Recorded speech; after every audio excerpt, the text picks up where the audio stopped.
Well,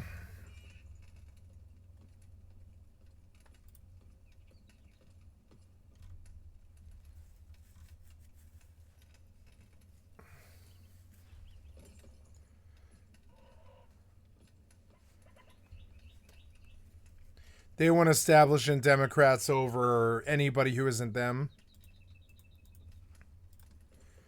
God damn. In November. This is, however, about an affront to our democracy. An affront to what makes so many of us proud to be Americans. That we choose our own leaders. Not that they get to pick themselves. Not that they get to be picked by the President of the United States. That is what this news has revealed to us today. And that is what this campaign is fighting. Not simply any other candidate that will be on the ballot, but the notion that New York City is for sale. But the reason that so many New Yorkers are fed up with politics as they know it is because of news like this. Backroom deals, corrupt agreements, all of which serve to increase the sense of disaffection and despair as it pertains to how people feel about politics across this country. Now, with all that, I'll say Adams and Sliwa, they've denied speaking with the president or receiving a job offer. Adams also claiming he has no plans to exit the race, but also saying he wouldn't discuss any private conversations he might have had. Though the specifics of the wordings in the situation probably matter, as you have the New York Times suggesting that intermediates for Trump have been in touch with associates of Adams. With one source saying the administration's been looking into making Adams an ambassador. Also, someone else telling Politico that he's actually already been offered a position at the Department of Housing and Urban Development. But also notably, let's say, even if all that isn't true, you have people saying that Mamdani's point about backroom deals and corrupt agreements, they still stand. Right? Adams even became mayor in 2022, and last September, after a years-long investigation, prosecutors charged him with conspiracy, bribery, and other crimes, saying that he had, 1, accepted more than $100,000 in flight upgrades and airline tickets, 2, pressured the city's fire department to sign off on the opening of a new high-rise Turkish consulate building despite safety concerns, and 3, fraudulently obtained millions of dollars in public funds for his campaign. And then after that, for whatever reason, randomness, probably unrelated, you had Adams refusing to criticize Trump, telling his top aides to do the same, also changing his stance on immigration, and ultimately kind of just doing whatever he could to curry Trump's favor. Again, probably completely unrelated to the situation. When Trump got back into office, Adams's lawyers formally asked for a pardon. Then, 1 week later, Adams's lawyer getting a call from one of Trump's top political appointees at the DOJ saying he wanted to talk about potentially dismissing the case against him. When you know it, after some back and forth, that's exactly what happened. Even had the judge who ultimately granted the motion to dismiss the charges saying it looked like the department had offered the mayor a quid pro quo, with prosecutors who had worked the case also saying the same. And notably, since switching to run as an independent, there's only been more allegations swirling around Adams. Last month, one of his former advisors was indicted on charges of corruption and bribery, and another faced similar allegations after handing a reporter a potato chip bag stuffed with cash. And then, of course, there's the Cuomo of it all. Cuomo is a former governor of New York. He's run as a third-party candidate after getting whooped by Mamdani in the Democratic primary. And, notable to the situation, he resigned as governor after facing sexual harassment allegations. He's been investigated for lying about the underreporting of nursing home deaths in the state during the pandemic, and he may be more than willing to accept help from Trump than he's let on. In fact, it's actually been reported that he spoke to Trump on the phone about the race, though I will say both men have denied that. Also, more recently, in private, Cuomo has told business leaders that he doesn't want a combative relationship with Trump, and he's told wealthy Hamptonites at a fundraiser that he actually expected Trump would ultimately help him win the race. So again, he has since denied that, saying in an interview yesterday that it would actually make more sense for Trump to support Mamdani. And actually, to be fair, that does seem to be the prevailing view among many Republicans who do think that, in fact, that they could use Mamdani as a sort of socialist boogeyman to shape elections around the country. And actually connected to that, as far as Trump's talk about this publicly, back in July, after baselessly claiming that Mamdani immigrated to the U.S. illegally and even threatening to arrest him if he interfered with immigration enforcement in the city, you had him saying, "I'm not going to let this communist lunatic destroy New York," which you could, one, see as an example of how they would want to use the situation and constantly kind of make him the lightning rod for attacks. So this also is, two, there have been reports saying he is genuinely trying to find another candidate that has the best chance of defeating it. And then actually beyond that, you have New York real estate moguls, developers, and billionaires seemingly all teaming up to do whatever they can to stop Mamdani. And backing Cuomo, it seems like their best bet. Because Mamdani, he's generally been leading the polls. Old school Democrats are terrified, as they should be. In the low to mid 20s, Sliwa, he's been in the teens, and Adams has been in the single digits. But all of that is, it's also not clear that any of them dropping out would drastically change anything. And actually, if they did, they might actually not be able to remove their names from the ballot at this point in the race. But hey, for now, we're gonna have to wait to see how all this plays out. Not even just on this front, but also right on the front of if we see certain Democratic politicians, the ones who Just less than a year ago, we're shouting, hey, you gotta vote blue no matter who. They will endorse Mamdani, or at the very least, bring that same vote blue no matter who energy. Because otherwise, I don't know, certain people like Jeffries might seem like hypocrites, or people might tie it to them receiving APAC money. But then, in a quick 1-minute break that helps keep the show free for you, let me say, without today's sponsor, HelloFresh, dinner time would just be me in the kitchen staring at random condiments while my kids ask, is popcorn a meal, Dad? But HelloFresh, it keeps me from that level of parental failure. I love it. I think you'll love it too. And they've also just made their biggest menu upgrade yet, right? It's bigger. The menu's doubled, 100 recipes every week, so even the pickiest person at the table can find something they'll eat. It's healthier. They sneak in 2 or more veggies per dish, plus high protein options, so I don't feel like I'm taking a nap right after dinner. It's also tastier. Steak and seafood every week, 3 times more seafood at no extra cost, and seasonal produce. Snap peas to stone fruit to corn on the cob. And hey, bigger portions, because little humans actually eat like linebackers when it's food that they're excited about. And hey, 9 out of 10 customers say HelloFresh is more delicious. And I just like getting a real meal on the table without having a meltdown. It's America's #1 meal kit for a reason. So hey, the best way to cook just got better, and you should go to HelloFresh.com/DeFranco10FM now, or scan the QR code to get 10 free meals and a free item for life. There's 1 per box with active subscription. Free meals applied as discount on the first box. New subscribers only. Varies by plan. That's HelloFresh.com/DeFranco10FM to get 10 free meals and a free item for life. But then, next up in the news, Donald Trump broke the law by freezing more than $2 billion in research funding for Harvard University. That is what a federal judge just ruled, saying that the White House violated Harvard's First Amendment rights, and this is huge. But the judge also telling Trump that he can't block any of the school's federal research funding, quote, in retaliation for the exercise of its First Amendment rights or on any purported grounds of discrimination without compliance with the terms of Title VI, which is the law prohibiting discrimination on the basis of race, color, national origin, and programs and activities that receive federal financial assistance. And that matters here because Trump's supposed justification for pulling Harvard's funding included the claim that there was rampant anti-Semitism and discrimination against Jewish and Israeli students on campus. Or back in April, the Trump administration sent the school a letter telling it that if it wanted to keep its funding, it had to deal with that, demanding that it change its admissions and hiring policies and end DEI programs, among other things. So then Harvard,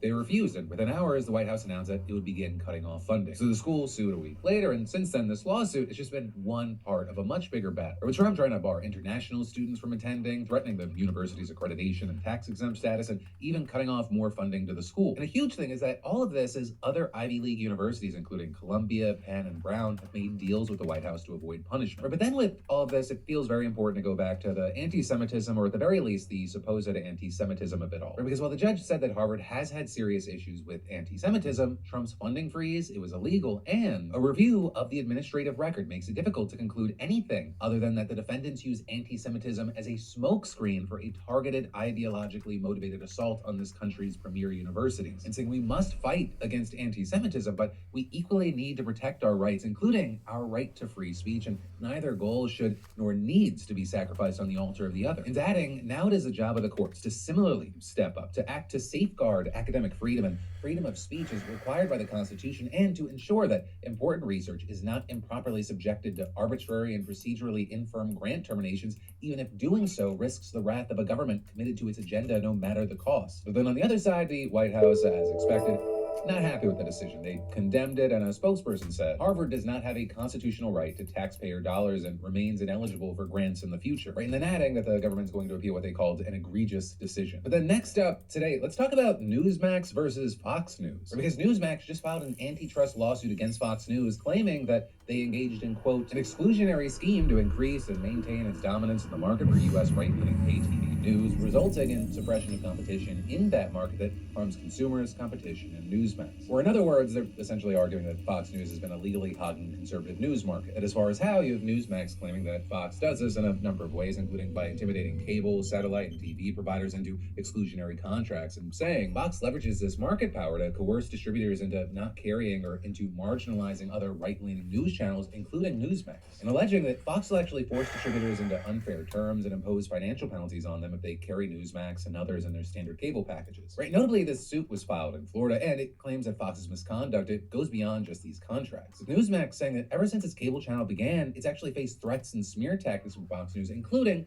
Fox hiring private detective firms to investigate Newsmax execs, and then also claiming that Fox would pressure its guests to stop appearing on Newsmax, and if those guests didn't listen, producers were told to avoid booking them altogether. And then they further alleged that when Newsmax confronted Fox regarding this anti-competitive conduct, Fox News responded, "Welcome to the big leagues." Right, with all this, I think some important context is that Fox News, I mean, they're not even the biggest right-leaning cable news channel. They are the most watched cable news channel in the country. So obviously, Newsmax's ratings, they don't compare to what Fox is pulling. In the past, you've even had the New York Times calling Newsmax the David to Fox News' Goliath. Though I will say in recent years, Newsmax has seen some moments of growth, including when Tucker Carlson left Fox in 2023. I mean, that created a time slot for Newsmax to grow. And actually, according to the lawsuit, it also saw a boost during Trump versus Biden, with the lawsuit claiming that the 2020 election highlighted the consumer demand for a right-leaning pay TV news alternative to Fox's establishment platform. With them adding before and after the election, Newsmax's rating grew because it offered viewers fresh and different right-leaning news, complete with new talent and new opinions. And so then with that, you have Newsmax alleging that at that time, Fox News actively saw Newsmax as a threat, and they pointed to texts and other messages executives and talent allegedly sent one another. And some execs apparently calling Newsmax's surge troubling and saying we are on war footing. Others claiming that they were more worried about competition from Newsmax than giants like CNN and MSNBC. And that's when Newsmax claims Fox began a coordinated campaign to suppress it and other right-wing news outlets. With Newsmax adding, that campaign has caused some revenue, growth, and advertisers. So now they're asking for a court to stop Fox from trying to maintain a monopoly and for some monetary damages as well. Though as far as Fox, they slammed this lawsuit, saying Newsmax can't sue their way out of their own competitive failures in the marketplace to chase headlines simply because they can't attract viewers. So this is definitely going to be an interesting one to watch, not just because, the girls are fighting, but also because it highlights the cracks and the breaks that we've seen in kind of MAGA media world. We've seen it pop up with certain personalities and certain kind of alt news organizations online, but this is a big mainstream one. But then next up, you've got the news that Texas is about to dramatically expand its abortion ban. Right, they already have one of the strictest laws on the books, banning abortion as early as 6 weeks and allowing private citizens to sue doctors or anyone who helps facilitate an abortion. But now this new proposal, which was passed by the state Senate yesterday and is expected to be signed by Governor Greg Abbott soon, it goes way beyond that. Right, specifically, the bill will make it so that private citizens can sue any individual or company that manufactures, distributes, transports, delivers, or mails abortion pills to or from Texas. And that's regardless of whether a woman actually even takes an abortion pill. In fact, according to reports, pharmaceutical companies that make the drug could be held liable, as could delivery services like FedEx and UPS. And during debate in the Texas House, the Republican who wrote the bill even said that a parent of a pregnant minor could be sued for obtaining the pill for their child, or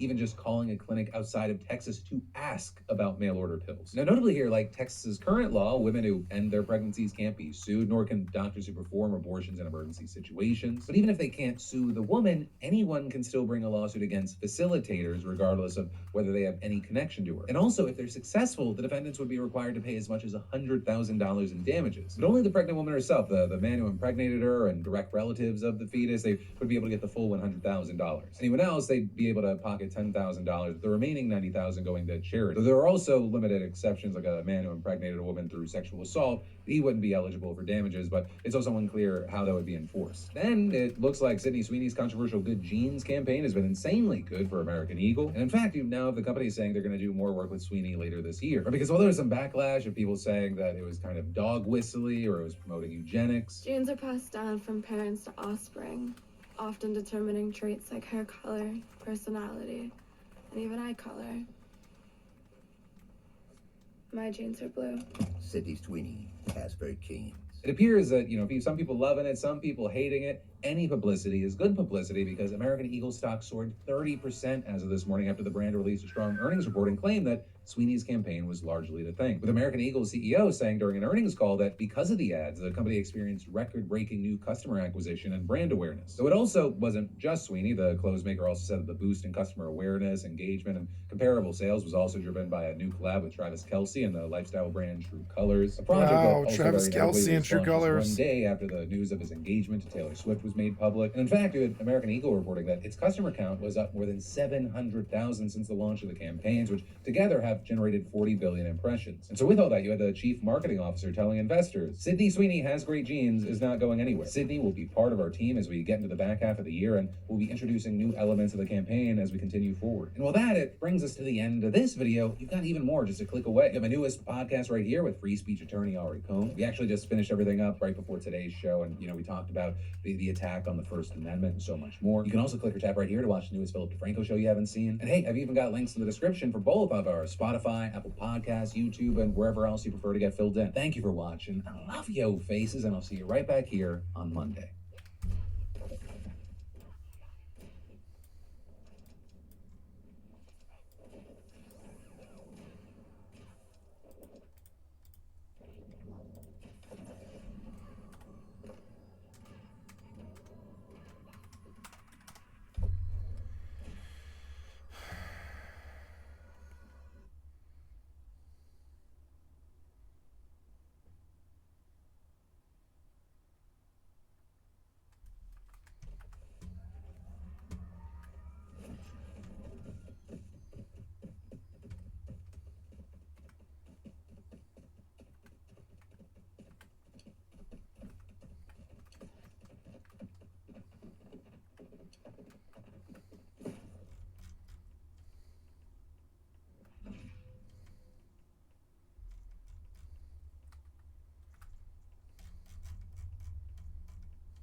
transcended. I remember seeing, oh man, the boating party. Can you look up the boating party? Yeah, Renoir. Oh, it's Renoir. Is it called the boating party? Luncheon of the boating party. So now So you go, it's the boating party by Renoir, and I believe that. exactly. Let's see how you're. You get how that, you know how that works. It makes me look way smarter. Although sometimes in the edits, they won't do it. I'll be like, what's the thing? And they'll leave that in. Like, no, you're supposed to cut that out and make me look smarter. I remember one time walking through a museum in Washington, D.C., and I like walked past a hallway, and I turned, and I literally did a double take. Like the old, Marx Brothers. Like I was like, and at the end of this hallway was Luncheon of the Boating Party by Renoir. It was sitting at the end of this hallway about 25 feet away. And it's French Impressionists. It's a bunch of people having wine and cheese and by the lake and whatnot.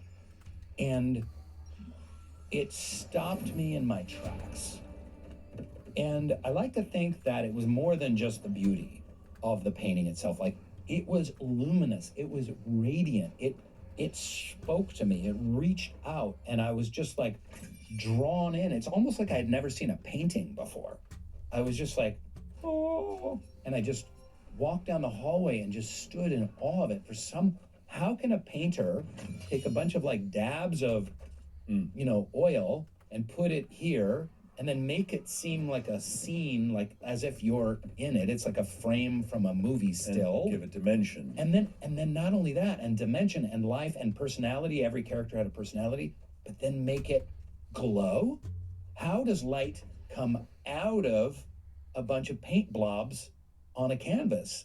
And I had a profound spiritual transcendent experience seeing that painting, and I'll never forget. But what did it make? Did you put that into action, or was it just a sense of calm and peace? It was more than that. I was utterly transported. It was wonder, it was awe, it was curiosity, it was I was stunned by beauty. Sometimes we'll have that in nature. I know everyone can relate to seeing the Grand Canyon or being in the redwoods or whatever it is, and I was 15 minutes in front of that painting, and I'll never forget those 15 minutes. Ever had anything remotely resembling that? And if you answer no, that means that you're an idiot. I have those feelings a lot with art. With art, whether it's I go to in New York. I have an apartment in New York, and we go to the museums all the time there. And I like Impressionism is really speaks to me, as you were saying about Renoir and Monet and Manet, and there's and Pizarro, and there's so many that. Then that was the first, where it's like sort of the carrying of a lease, I think, but I don't really know, because I didn't really know. But you never, it's really being honest. But you never draw this thread to something kind of beyond the physical realm, something beyond the material world of I do. It does make you want. No, I mean, looking at someone who does something extraordinarily well, like a painter, a musician, or a dancer, or a redwood, you can't help but think, how did this all happen? This is stunning. There has to be. There has to be. How could this be created without thought, just by pure accident, and have that accident so attractive to those of us who are here? It's like, is that a coincidence? I don't think so.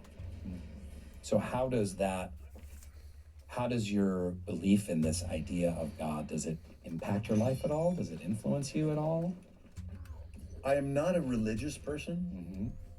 I think the moment I sense man-made thoughts and comments, you're out. I'm done. My God is better than your God. My God did this, and all the tales, and the morality tales and the cautionary tales that are taught. But once they use religion as a weapon for power, for one-upsmanship, Sure. for whatever, Yeah. for gaining wealth, you lose me. Religion is kind of like Walter White, isn't it? Maybe it starts with some pure intentions. We're going to save our flock, and Could be. then it becomes kind of a corrupt institution. It doesn't have to be, and it's always up to that flock. It seems though that the larger the flock, the more weakened the chain gets, and it could break at any moment. And you know, I believe in inclusiveness, and anything that's not like, let people be who people want to be, and love who they want to love, and be around who they want to be. And if someone's intolerant of that, I'm not a part of their conversation or their religion. Or Hey everybody, it's me. I've talked about it a lot, but I have gone through a lot in my life, and there have been times when I have been looking for a little clarity. So I want to share something really special and cool, and it's an app. It's called Waking Up. It's founded by the great Sam Harris. You know Sam Harris. He's also a neuroscientist, and Waking Up is an incredible arsenal of mindfulness. It's filled with meditations, quotes, authors, interactive resources. It's all grounded in secular techniques, and it has approaches baked into it that actually work. I really can't recommend it more highly. Soul Boom listeners get your first month for free, plus you'll save $30 on the in-app price if you go to wakingup.com/soulboom. You can start your free month today. It's wakingup.com/soulboom to get a free month plus $30 off. Hope you'll check it out. We've got a Substack. If you love the Soul Boom podcast, you're going to want to get our weekly newsletter Substack sent to your inbox. A lot of them delve into the ideas around the podcasts that we're doing that week. So sign up, please subscribe. Go to soulboom.substack.com. Thank you. You ever struggle with the idea of shut up and dribble, which is like, when they had NBA players or athletes talking about Black Lives Matter or social justice issues? I often get this a lot. I get this a ton on social media because I speak up about issues that are really important to me. Ones like racism, like climate change, income inequality, like, corruption in the U.S. political system, etc. And it's like, shut up, Dwight. Yes, Shut up, sitcom actor. Yeah. And it's like, well, I'm more than a sitcom actor. And guess what? In my belief, everyone gets to have an opinion. You're a bus driver, you get to have an opinion about God and life and sex and morality and politics and those same people would probably tell the bus driver to shut up. Yeah, shut up and drive a bus. What do you know? It's just that you have Are they supposed to listen to people that have advanced degrees or something? But then those people are hated for being elitist because they got degrees. So who do you listen to? So the cure to that, just like not reading reviews. Don't read social media. Never Don't do. read the comments. I never do. So I'll put out. Have you had troubles around that? Yeah, because my publicist would tell me, "Ooh, yeah, they're kind of coming after you for it," and I go, "What?" What have they come after you for?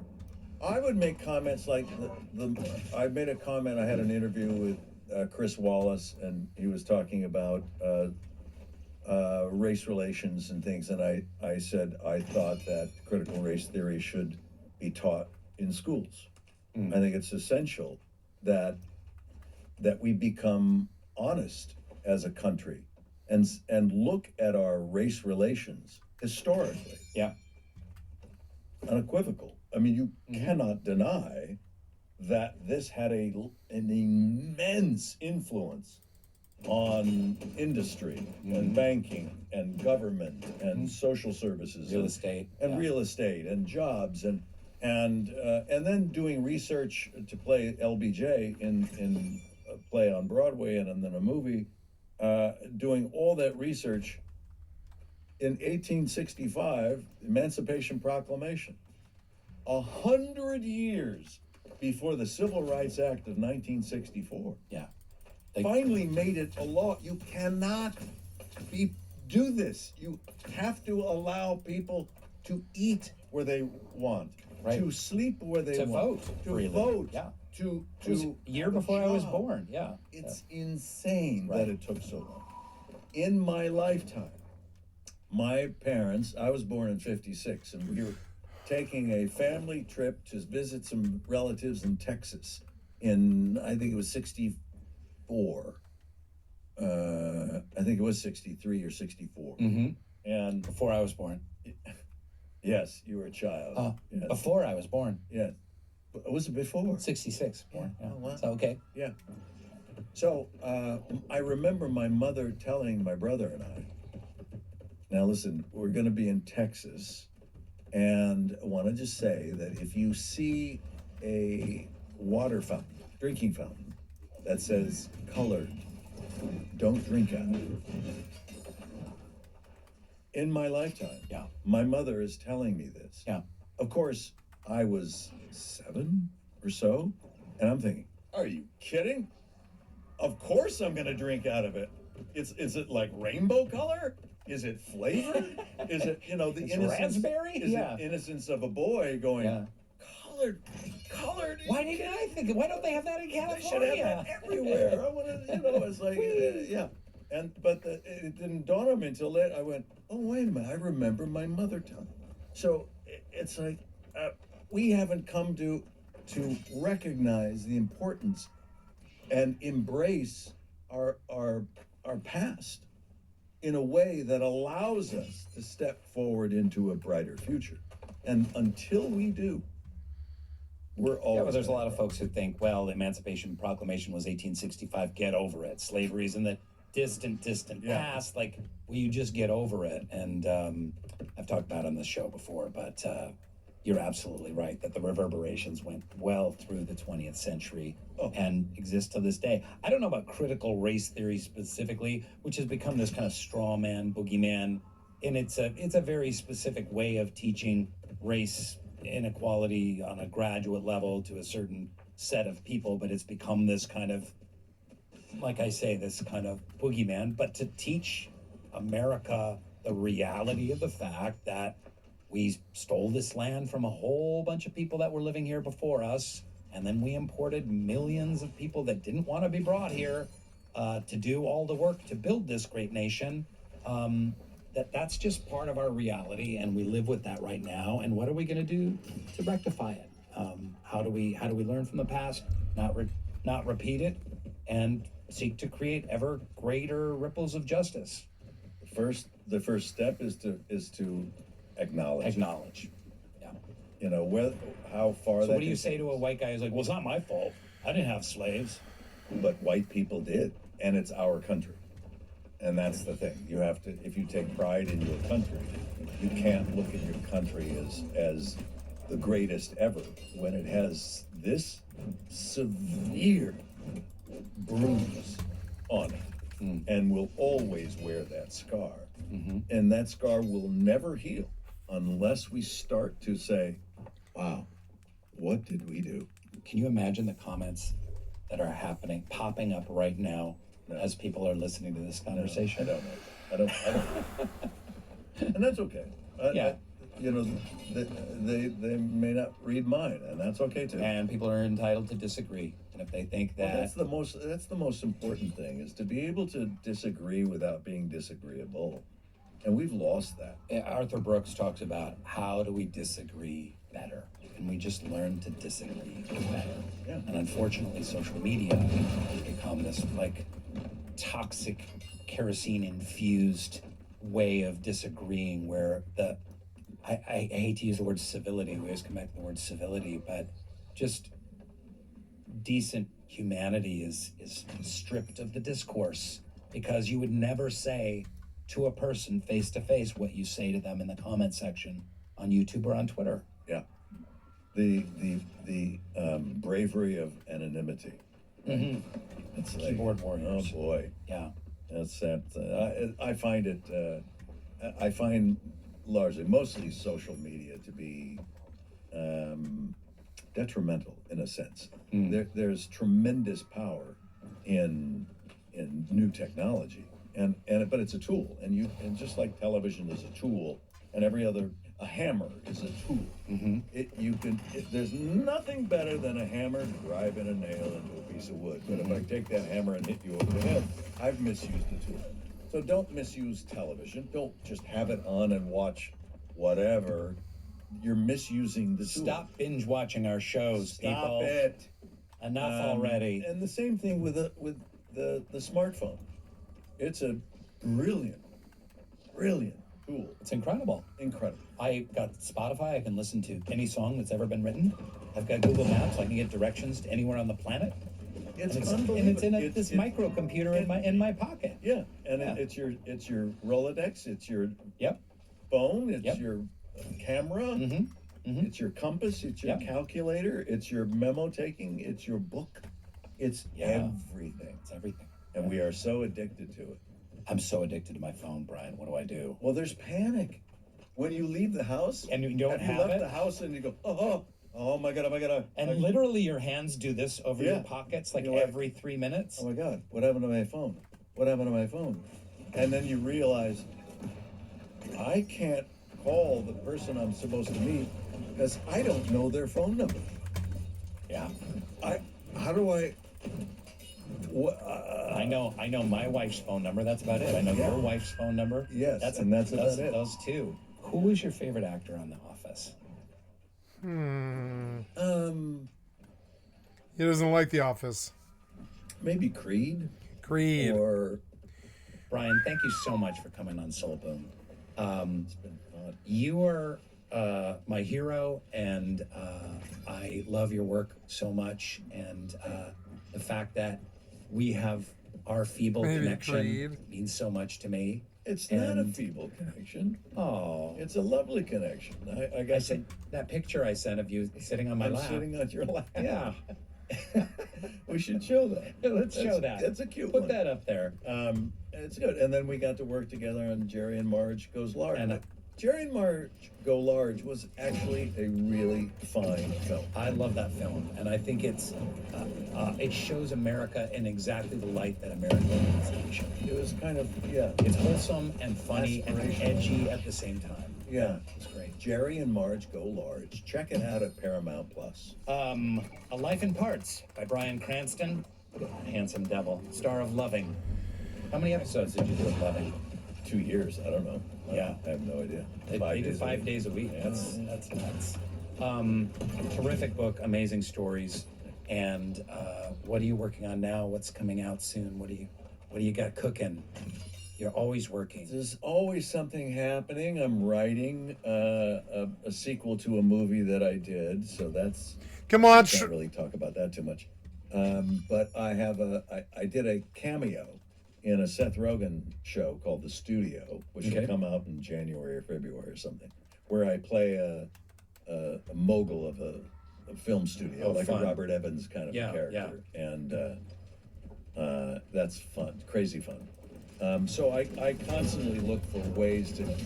Are there more episodes of Your Honor coming out, or that we don't know? My God, Your Honor! And that's taken off on Netflix. Yeah, Your Honor is good. I love, like, you do it. Would you do it for Showtime? Yeah. And it's a little bit buried. People don't know how to access it. It's a very small subscriber base, and all of a sudden it's on the front page of Showtime, and it's fantastic. Yeah, Netflix is really. It's the Netflix effect. Yeah. And I had that once before with Breaking Bad. Right, where I think we both did with The Office too, because The Office kind of disappeared into almost nothing, into a vague memory. Oh sure. And then Netflix brought it back. 2000. And then the video gamers started watching. 17. I love The Office on Netflix. It's my favorite show almost. Being recognized by 12-year-olds. I like Rain. What the hell is going on? I have a name like Rain. My name is Sky. And it was the Netflix effect, and billions of minutes watched. It's annoying to have a name like Rain or Sky. It's annoying. The Office, was that 13? 13 or 14. 13? Yeah. I directed in the last season of it. Yeah. It's unbelievable to think that you stopped production 10 years ago. Yeah. 11 years ago. Yeah. Yeah. Time goes by fast. That was a good Let's fucking bread together. podcast.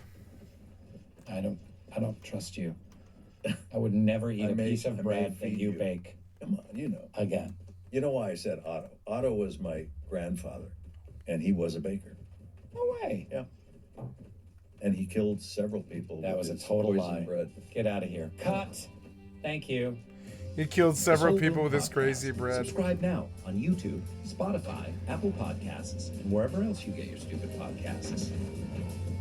I liked the ending of that podcast. It was good. Why did Otto kill people? Was it how good the bread was? Was it crazy good? I bet it was. Crazy bread. Why not?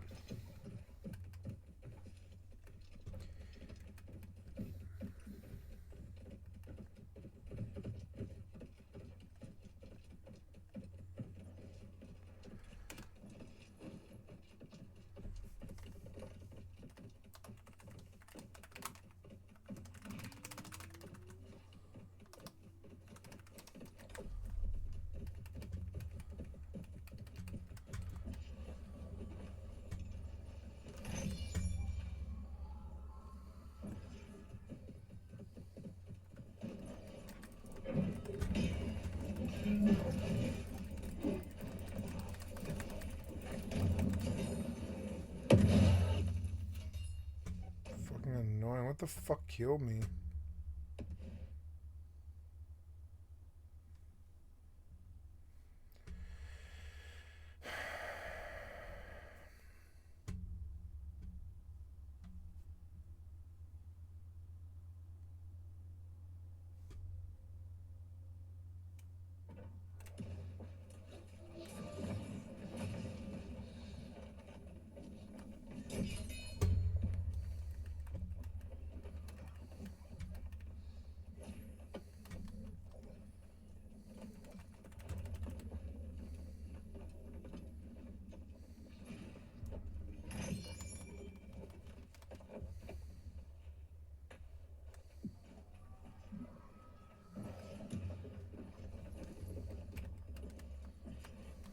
God damn it.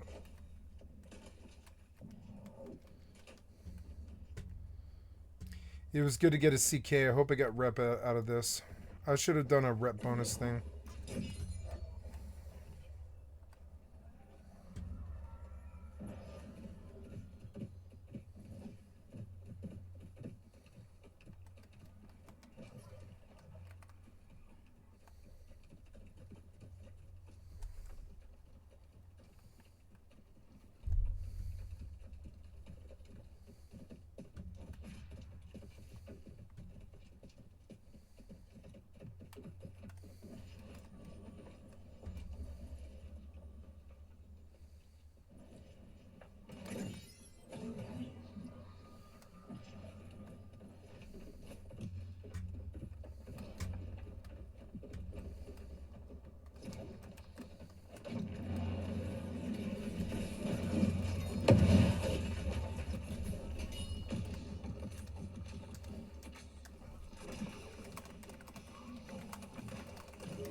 Okay, I got a CK. I need this rep.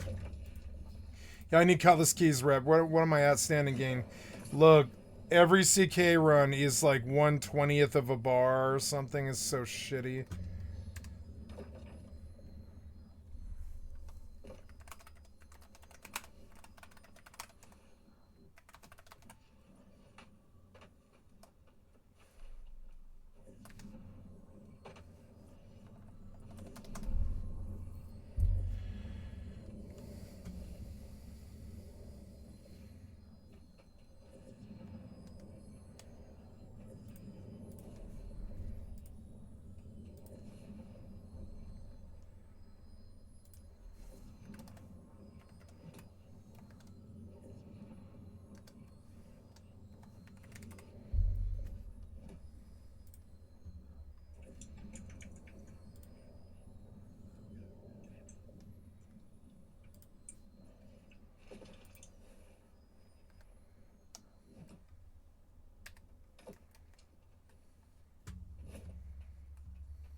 Okay, let's get on some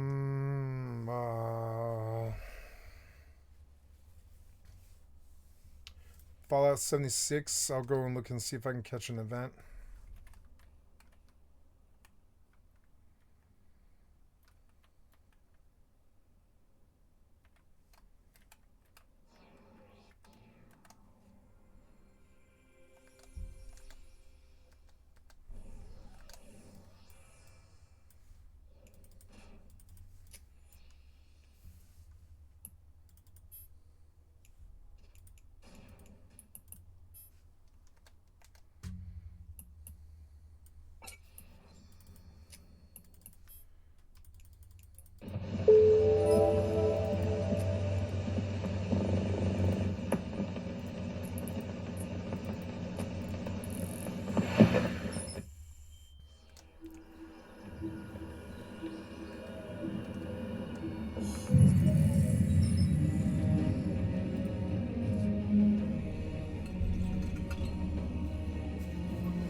Sorry, Kitty.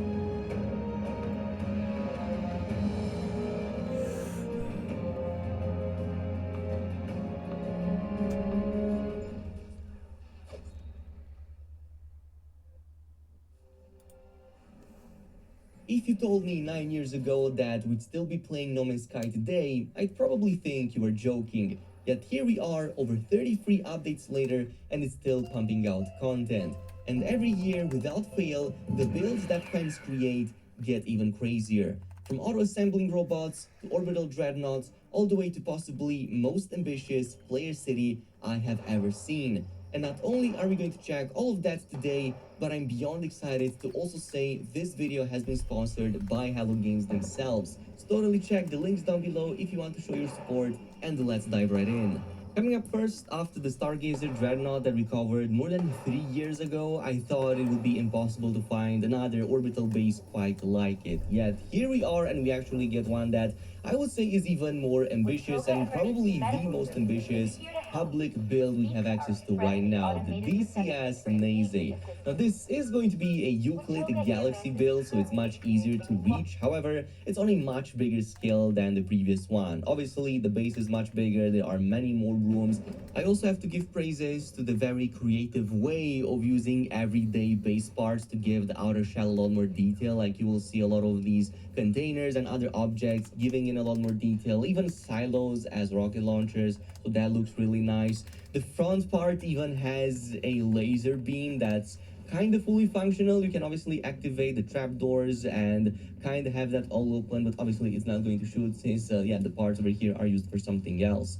Besides that, my favorite aspect of the build is the fact that there's actually a trapdoor on the lower decks that you can use to deploy your exocraft on the planet's surface. So it's not just looking great, functionality-wise, it does have some pretty genius stuff.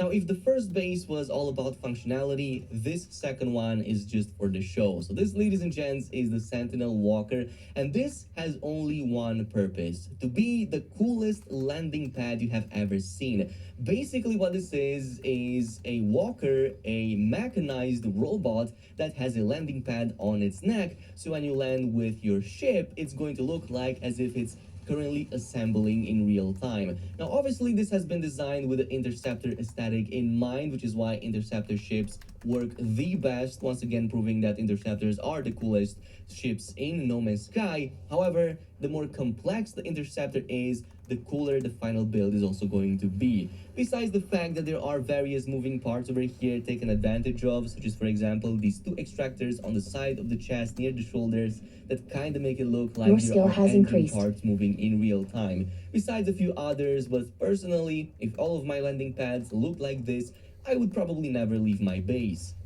Moving on to number 3, let's talk about one thing over here. No Man's Sky is kinda missing in the minigame department, and to this day I'm baffled that we have all of these exocrafts, yet no race tracks to take advantage of them.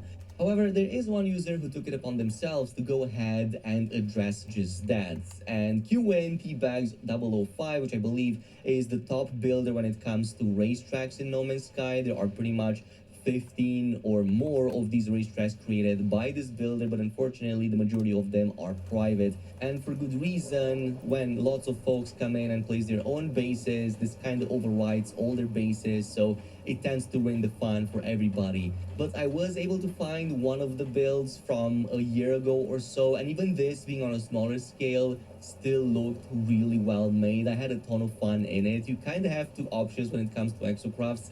Somehow one of them has been shrunk down so you can use the smaller version of the exocraft as well, but I also love the genius use of teleporters over here to bring you to different levels of the racetrack. I didn't even know that they actually work when you are inside of a vehicle, so that's pretty nice, and it's a mere fraction of what this builder is capable of. That's why I kind of wish Hello Games maybe took out some of these builds and implemented them randomly on planets for us to have fun with, I don't know, maybe an exocraft re-update. I would definitely love to see that. But moving on to number 4, look, I have a lot of appreciation for fantasy builds in a tech game like this. That is why the next build kinda hits home. It's Zaratania, aka Turtle Town. It's another Azentem build, but it's basically a whole island, which is actually a turtle, on the back of which you will find a really cool small town, a miniaturized town, which reminds me an awful lot of the Greek islands. I really like spending my summers over there, especially with the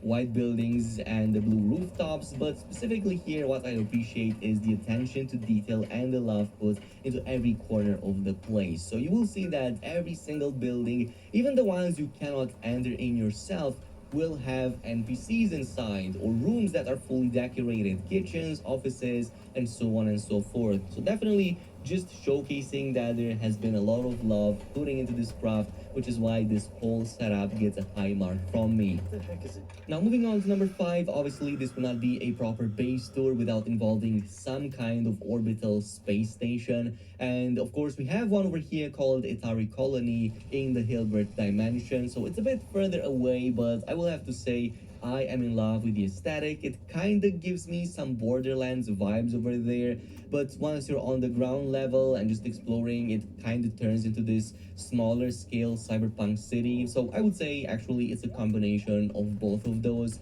mostly because of the building in the middle, but there are many other small...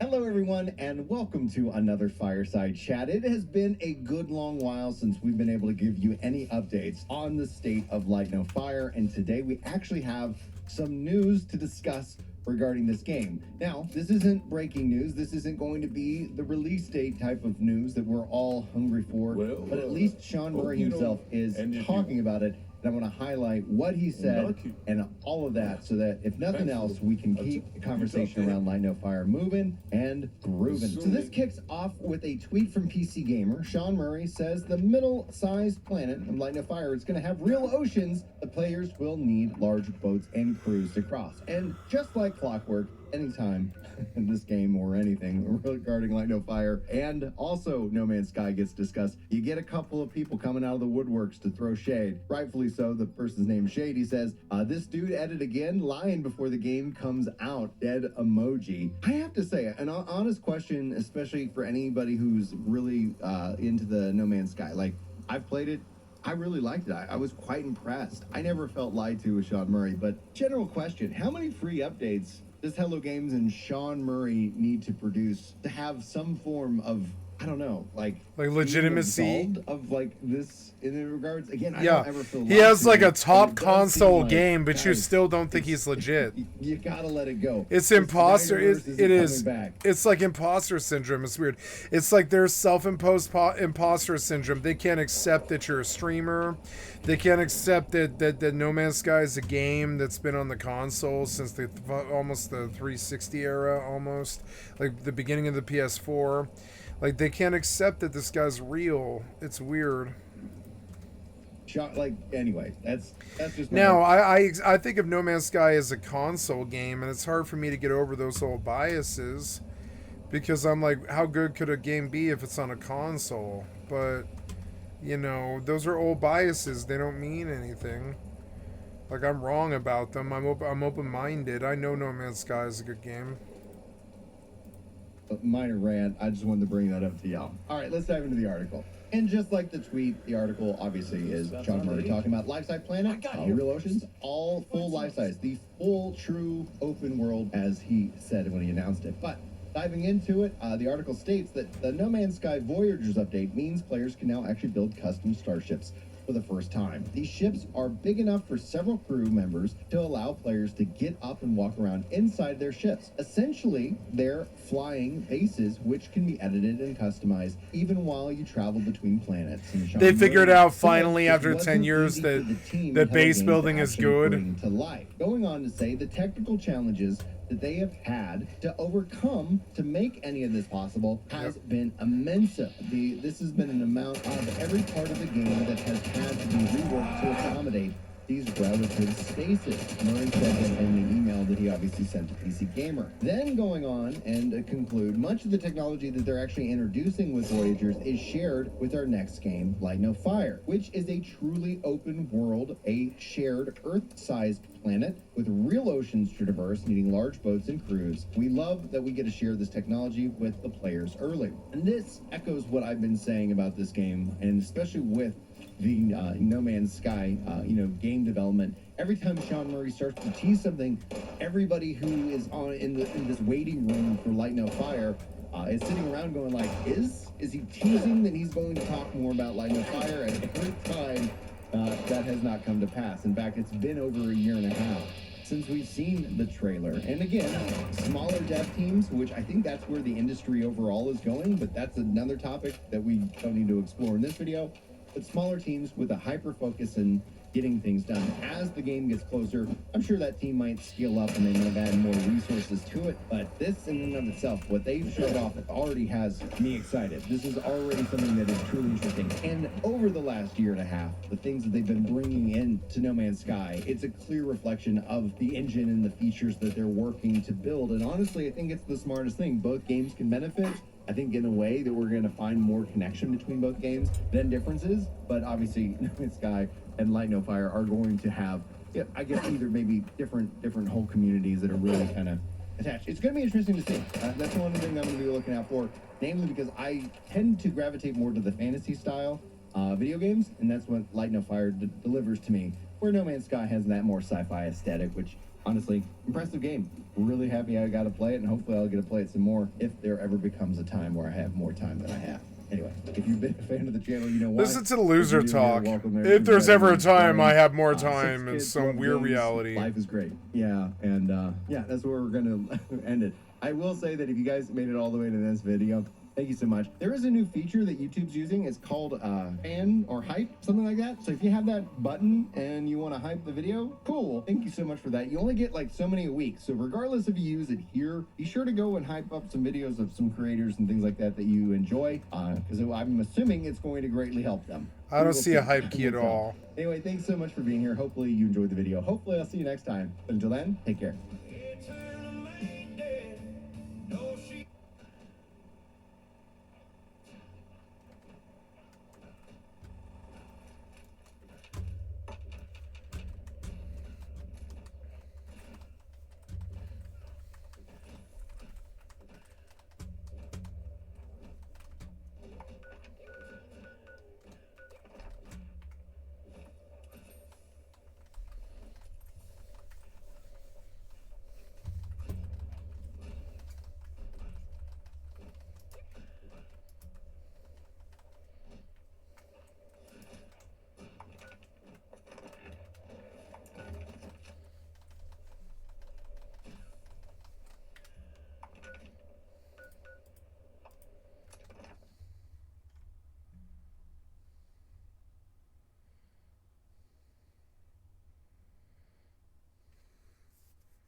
Final Fantasy Tactics is one of the most beloved properties in the franchise, so when a project adorning its name surfaced as part of the big Nvidia leak a few years ago, interest amongst the fanbase was piqued.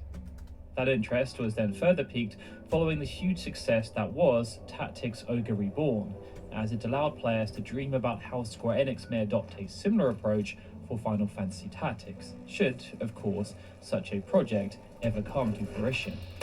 It just so happened that Square Enix were indeed busy behind the scenes, and earlier this year they announced to the world that an enhanced version of Final Fantasy Tactics, subtitled as The Ivalice Chronicles, was to be launched just over 3 months later on a multitude of systems.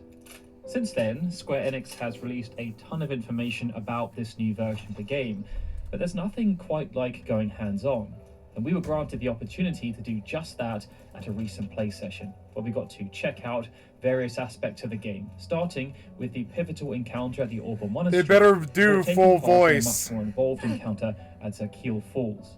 First, though,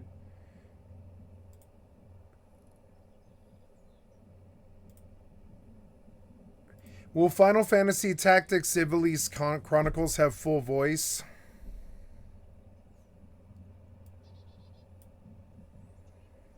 Full voice acting. Wow. I'll probably have to buy that, huh? Some backstory. This new version of Final Fantasy Tactics is being delivered by Creative Studio 3, the studio helmed by Naoki Yoshida, and Kazutoyo Maehiro is serving as director, with Ayako Yokoyama serving as co-director. Over the past decade, Maehiro himself has become a key member of the studio, serving as a prominent individual who helped to rejuvenate Final Fantasy XIV, where he served as the main scenario writer on A Realm Reborn and then Heaven's Sword. But soon after that expansion was delivered, he left the 14 team to write the original script for Final Fantasy XVI, before then serving as the game's creative director. But before joining Yoshida's 14 task force, Maehiro was very much an acolyte of Yasumi Matsuno, the original director of Final Fantasy Tactics and the iconic creator of Ivalice. As such, Maehiro worked on Final Fantasy Tactics, Vagrant Story, Tactics Advance, and Final Fantasy XII, with the role he fulfilled differing from game to game. On Tactics, Maehiro was placed in charge of producing these sound novels, which were interactive, choose-your-own-adventure books that were meant to be separate from the main story of the game. However, those sound novels were never released outside of Japan due to issues regarding localization.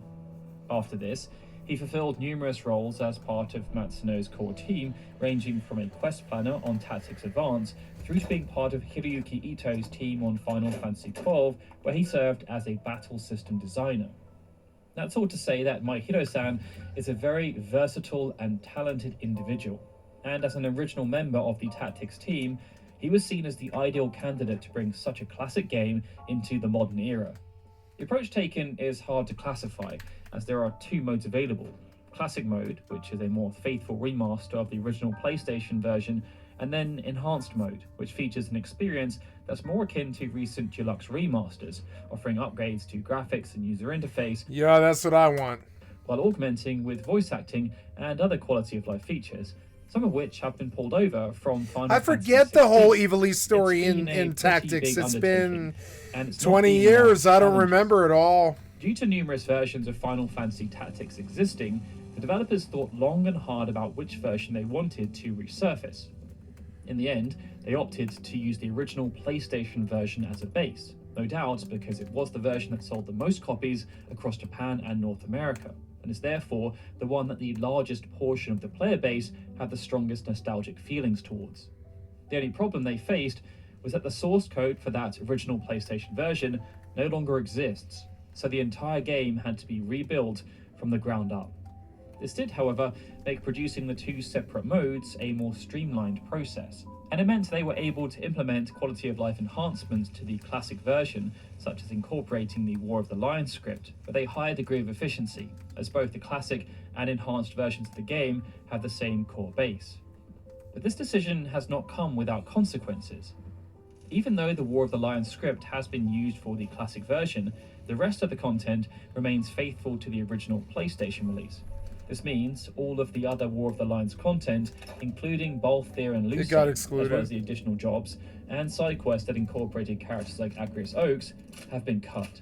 Aw. That may sour the experience for some, but there's still plenty to look forward to with the Evilise Chronicles. No, full voice is For those awesome. selecting the enhanced version, Final Fantasy Tactics has received more than just a new lick of paint. The addition of voice acting really adds an extra dimension to proceedings.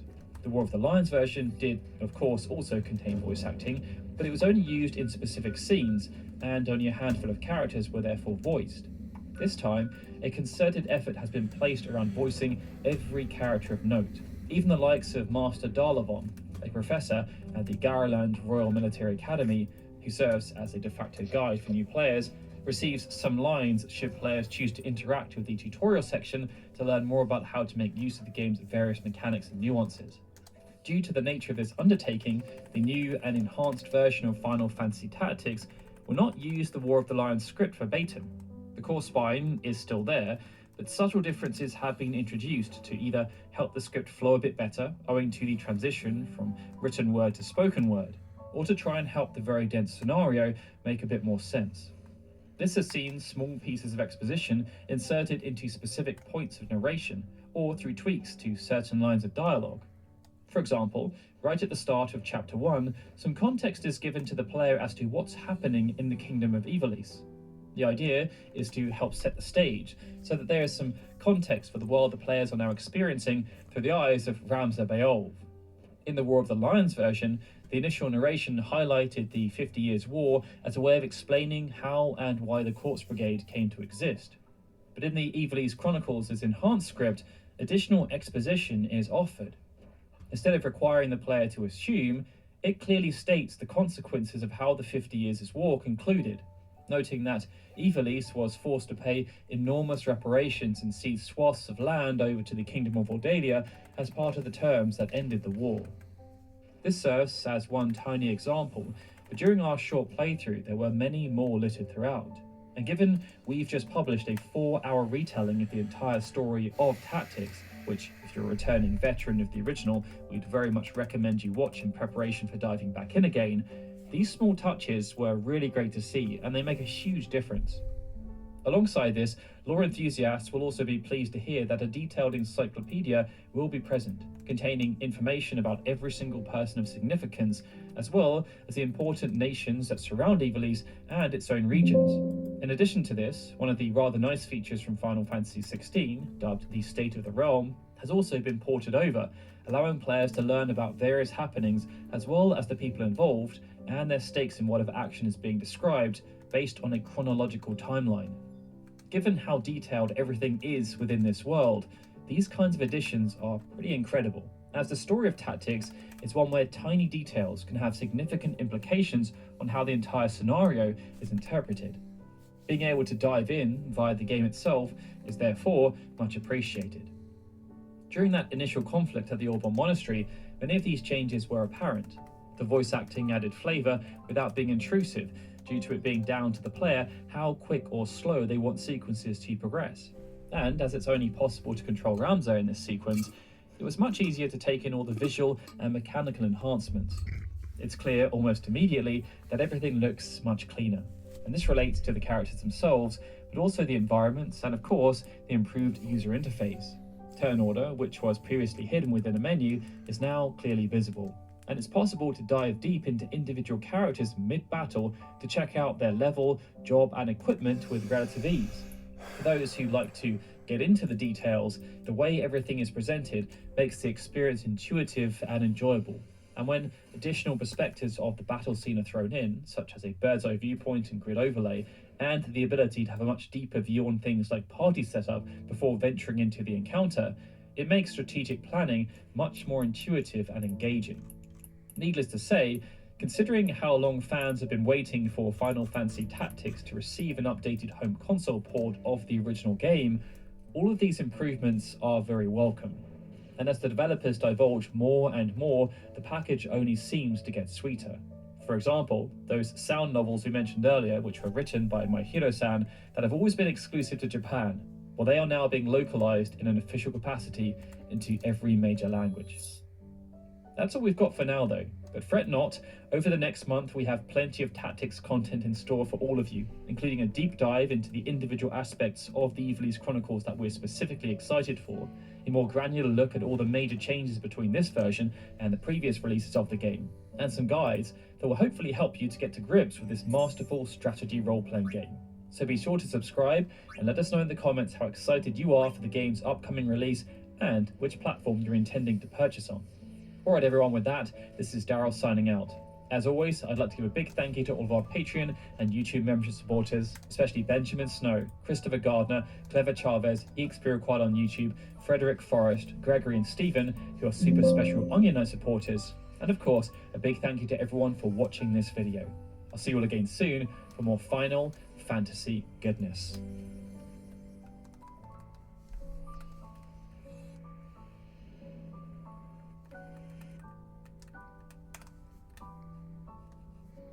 Why is this goblin gone sometimes? It's weird. You must have a long 15-minute timer, I guess.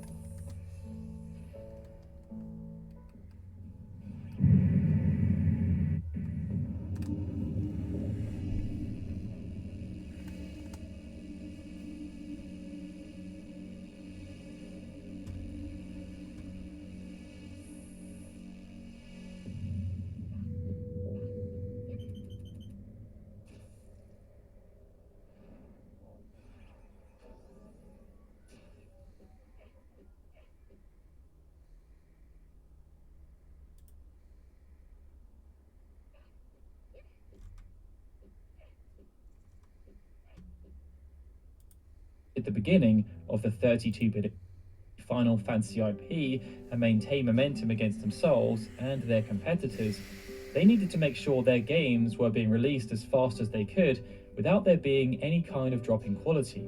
Some mistakes had been made, and one of these related to the last time there had been a generational shift. This saw Sakaguchi give the green light for the concurrent development of 2 Final Fantasy games, one to launch on the Famicom and one to launch on the Super Famicom, and that they were to be developed by the same people. This ended in near disaster, and the Famicom game was cancelled as a result. But despite these bumps in the road, Sakaguchi's approach had allowed Final Fantasy to close the distance with its main rival, Dragon Quest. Yuji Horii even lamented his own inability to figure out how to develop games as fast. He just hoped that Final Fantasy games started to suffer due to the speed of delivery, but such a hope looked like it was never going to manifest, because despite releasing at a much faster frequency than their contemporaries, Final Fantasy games became known for their excellence when it came to presentation and general game design, and their penchant for innovation. By this point, the longest gap between Final Fantasy releases had been just 506 days, or just under 17 months, whereas the average time, when discounting the original Final Fantasy, was 459 days, or just 15 months. It meant fans of the franchise never had to wait much more than a year to experience a brand new game adorning the Final Fantasy name. And based on that approach, and that Final Fantasy VI had spent less time in development than Final Fantasy V, the target release for Final Fantasy VII was assumed to have been 1995. But that then led to questions about what kind of game Final Fantasy VII was going to be in order to deliver it that quickly. Square had numerous choices available to them. Even though progress was slow, Nintendo were still working with Philips on their CD-ROM peripheral for the Super Famicom, known as the Super Famicom CD-ROM adapter in Japan. Technical specifications were even shown off throughout 1993, but Square had ultimately lost faith in the project due to their own issues regarding the development of Seiken Densetsu 2. There was also the potential for the next generation. 1993 had seen 3 purpose-built CD-ROM home consoles delivered to market, and it was clear that cartridge-based solutions were going to have a serious challenge.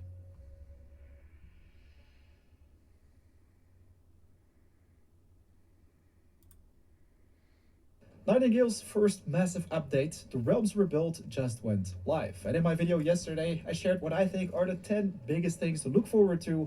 A whole lot of things changed and got much better, including an entirely new storyline, progression system, and so much more. So today, I wanted to create a fresh ultimate beginner's guide to share everything you want to know about this new Nightingale's update and be ready for the adventures ahead. I'm going to show you how to set up your first camp, cook delicious meals, hunt for wildlife, solve puzzles, craft and enchant your gear, play magical realm cards, change the difficulty, and so much more. So ladies and gentlemen, without further ado, let's go on an epic adventure. First off, I would like to say a big thanks to Inflection Games, the studio behind Nightingale, for making today's video possible. I also have some great news for the newcomers. To celebrate the Realms Rebuilt update, this month there will be a nice 40% discount on Steam. Be sure to check out the game with my link in the description down below. But let's get back to the Enchanter's Focus and scroll all the way down right here, as this is where we can find major and minor realm cards.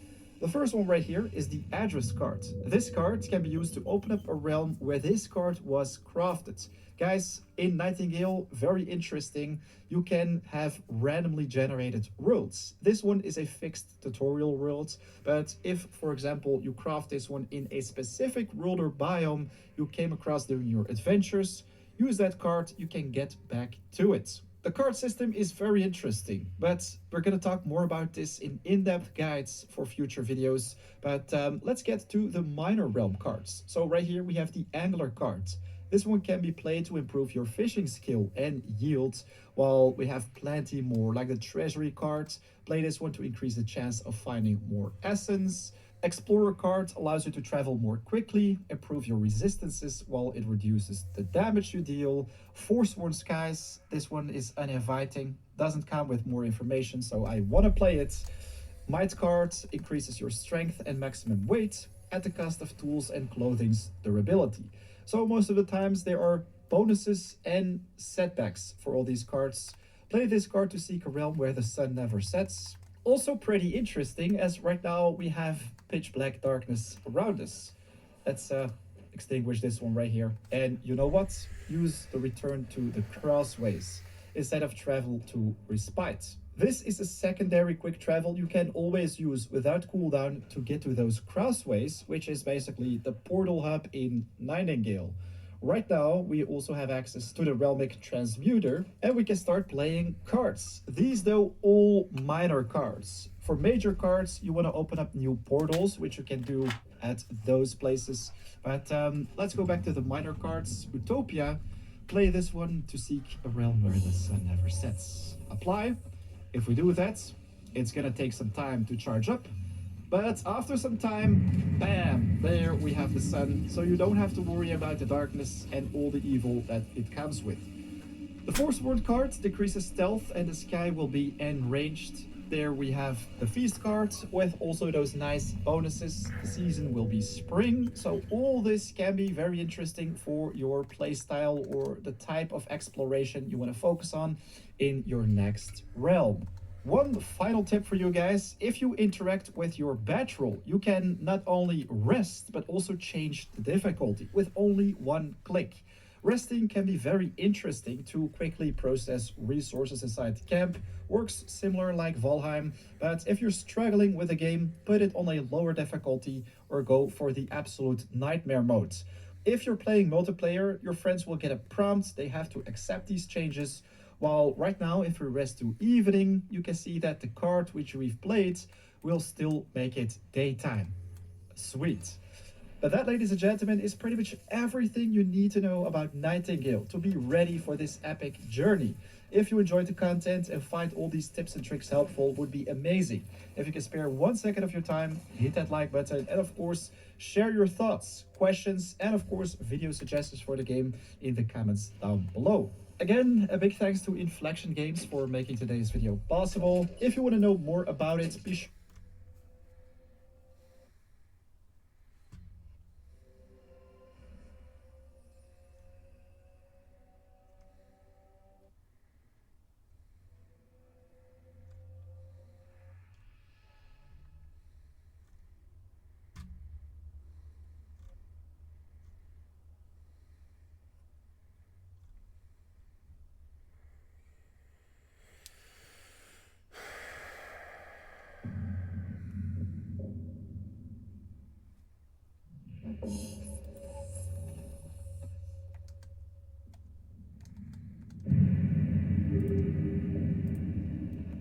Have you ever wanted to go to space?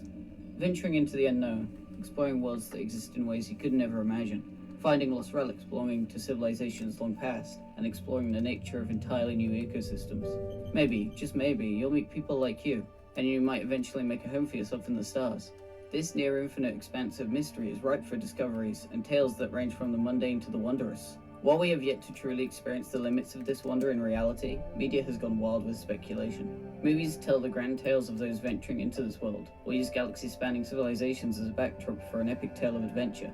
Video games, however, put you right in the shoes of those exploring this vast unknown. A specific tailored experience lets you live within a meticulously crafted alien world, while a vast galaxy offers the opportunity to discover that which no other person has ever seen. And while every game tackles this experience in their own way, there is one that takes a more ambitious approach. One that doesn't just promise us a bounty of new worlds to explore, lost civilizations to discover, and alien wildlife to document, but adventures to undertake and questions to answer. To truly understand how it works and where it falters, we must head into the starfield.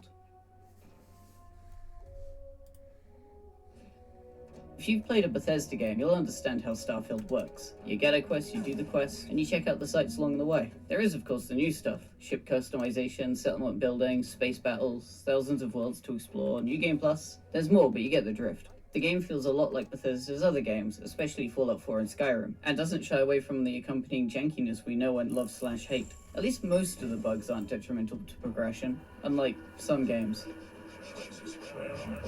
In fact, the game is so similar to Fallout 4 that some of that game's music is in the game. Some areas feel like I'm about to meet up with Nick Valentine too. Before we get to picking the game's core design apart, I should mention that I like this game. It's not Game of the Year material, but it did steal 100 hours of my time while competing with Baldur's Gate 3, so I'd say it has some pretty decent staying power. It could do with better performance, but that goes for basically every AAA game these days. The general consensus on the game is a little more divided, however. Not that I put much stock in general consensus usually, but it's something you have to consider, analyze, and validate when learning from a creative product. In Starfield's case, there's a lot to be said about where the game is lacking. There's something missing from the game compared to Bethesda's previous open-world escapades, and even though Vault Tech in space more than offsets those issues for me personally, they're still worth exploring and addressing. This isn't just about the ways the game fails to accomplish what it sets out to be, but where the game wastes its potential. Every game has untapped potential, but looking at what makes the game less appealing and the directions it could have taken instead is important. Without taking that step, you risk wasting these unexplored opportunities or running into the same exact issues that dragged the original experience down.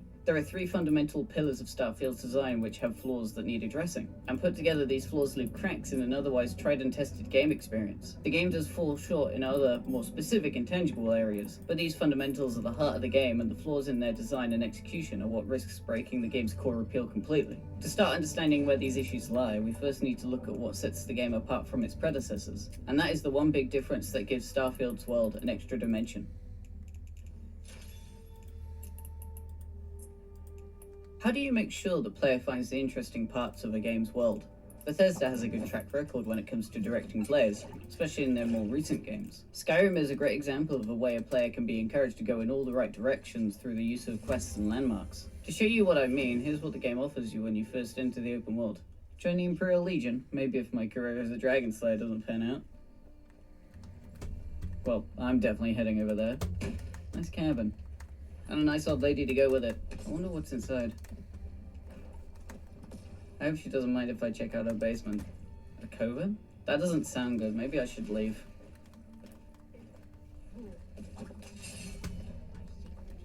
Whether you're driven by quests, landmarks, or your own personal motivation, every path you take will lead you to content. The quests you are given are an active incentive to explore the world, giving meaning to an action that can, at first, feel meaningless, even if it isn't. The path you follow for each of these quests is intricately designed so that by simply following the path to the objective given, you'll discover something new. Something that could pique your curiosity, or give you a reward just for exploring it. Sometimes you'll see a landmark in the distance and that becomes your objective, because they're designed to catch your attention and pull you towards areas you might never have visited otherwise. The longer you play, the more familiar you get with the main roads, of course, which is why the game lets you fast travel between discovered locations.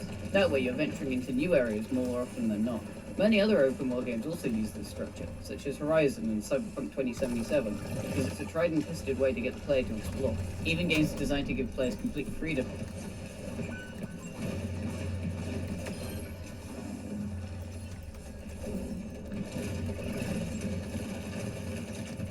What?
God damn it.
Fuck, come on, man. Let me fucking fade.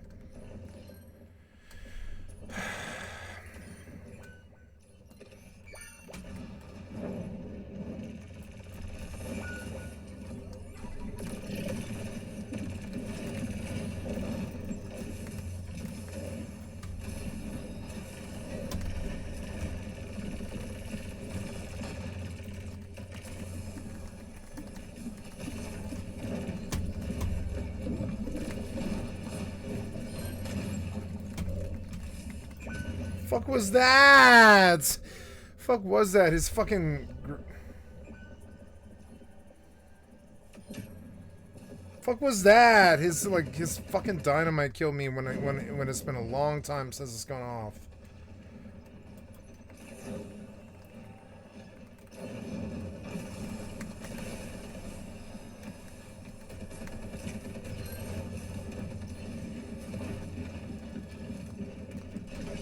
What was this?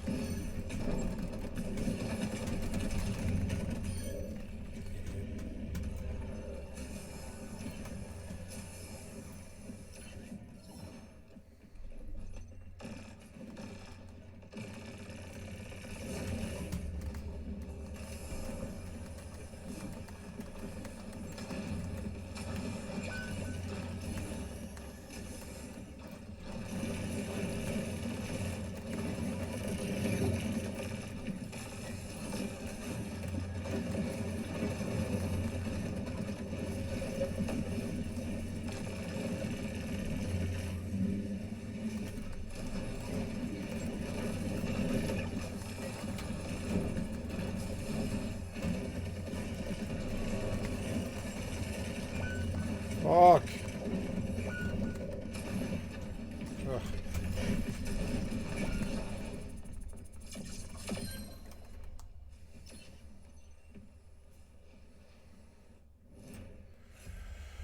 Ugh.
Please get in fucking range. Please get in fucking range. What was this? What are you doing? Damn it!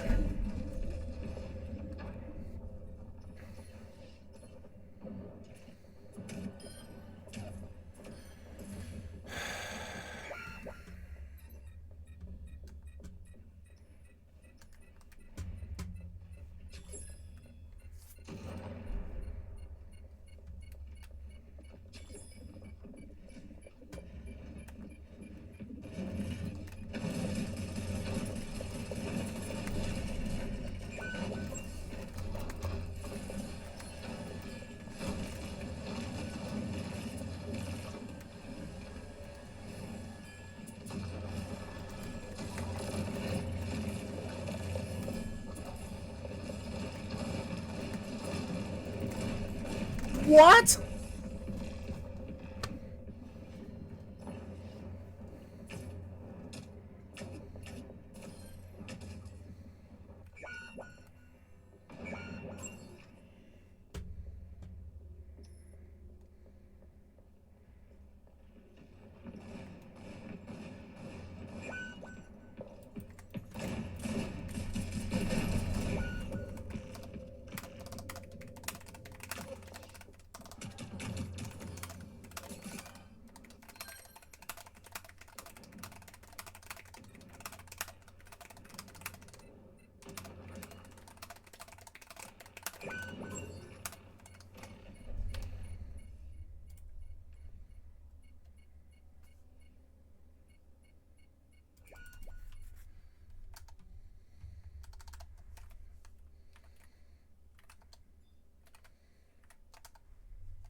With a tiny bit of beer. It wasn't very much though. The littlest bit of beer on my speaker. Okay, let's play a good game.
You've been examined.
Ooh, I thought I was gonna die. I really did. I thought I was gonna die right there. I really did. I was like, oh man, surprised I didn't die. They were nice about the water because the developer is not totally a piece of shit. I love this developer actually, but they piss me off sometimes. They definitely do.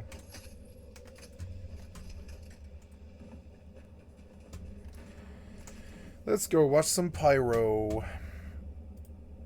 I like Pyro Cynical. I think he's the best thing on YouTube right now.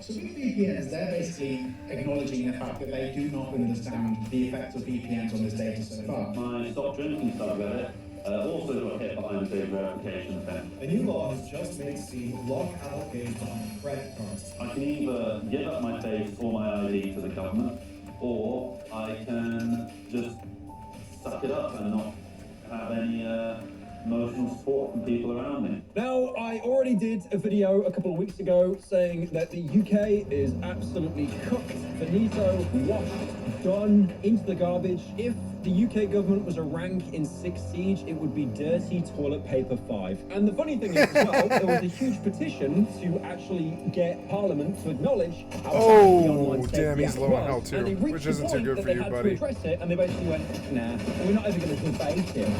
Nah. For your liquor. That sucks. I've already talked about the Online Safety Act in the previous video, but the quick rundown is basically to prove that you are over 18, you have to show your ID, which is a great way to keep like underage people out of adult spaces. But at the same time, to prove that you're over 18, you have to hand over your ID. And usually that is tied to, you know, some interesting things, like maybe what you kind of pull your little bean to or whatever. And obviously there's been a huge worry that basically anything you do or see will now be tracked. Not just by cookies or whatever, but by your literal face. By our They promise it'll be evil encrypted, corpo they're not gonna sell it, overlords. despite the fact that they're using like third-party American companies for this, and the fact that there could also be data breaches. Now, the biggest problem with this Online Safety Act is it changed so many platforms because they basically said you need a way to verify that people are over 18. If you can't do it, unlucky. We'll just blacklist you. And this is why We'll just VPNs have blacklist absolutely you. skyrocketed. I mean, a good example here is Steam. Steam didn't really have the facilities to do this verification. So in the UK, instead of using a debit card, which is what most people use, it like, you know, it's the first card you're given when you're a kid, like, you know, my first bank account kind of thing. Instead of a debit card, you I've now had a have debit to get card set all up my with a life. credit card. Yep. It's not even an ID issue. That's because to apply for a credit card, you have to be over 18. But also, one thing that's really funny about credit cards is, in my opinion, they're infinitely worse than debit cards, because with debit cards, if you run out of money, that's it. Like you're broke. But with credit cards, you can go into overdraft, and if you want to pay that back, there's interest as well. Isn't it convenient that the government have to make you use the cards that gives more interest, mandatory? That is very interesting. And I get that Steam have done that because a lot of people would rather use a credit card than actually have to use like their face and their ID, but it's still not a great workaround. I mean, a good example as well, in the UK, I'm not sure how it is in America, you know, everyone with their American Express, and they get into the lounges at the airport and they get a free coffee or whatever. But in the UK, it's very different. There aren't really a lot of perks with having a credit card. There's actually 105 million people that have a debit card, as opposed to just 59 million people that have a credit card. And again, credit cards, especially in the I'm UK, gonna make a song about this called "You Guys Got Credit Cards, We Got Debit Cards, F You." And I'm gonna make a song about that, and I'm dead serious too. The song's gonna be called "We Got Debit Cards, You Got Credit Cards, We Got Debit Cards, You Got Credit Cards, We Got Debit Cards, You Got Credit Cards." Do you hear it? Do you hear the song? I am. You got debit cards. I gotta write it down. I'm terribly sorry. Let me make a note. We got a new song coming called "You Got Credit Cards, We Got Debit Cards, You Got Credit Cards, We Got Debit Cards," and I'm gonna do themology of, like, you know,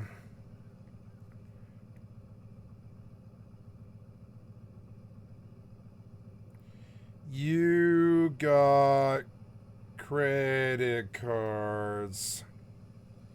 We got debit cards.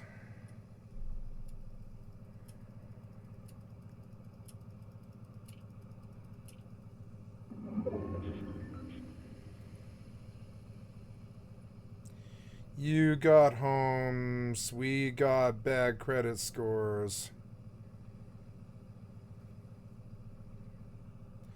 But that's impossible because you got credit cards, we got debit cards. The shit writes itself. The shit writes itself. What's that sound? Is somebody terrible pushing me right now? Where is he? Where is he right now? Is he gonna fire at me? The hell is that noise? No, I want that. I want that.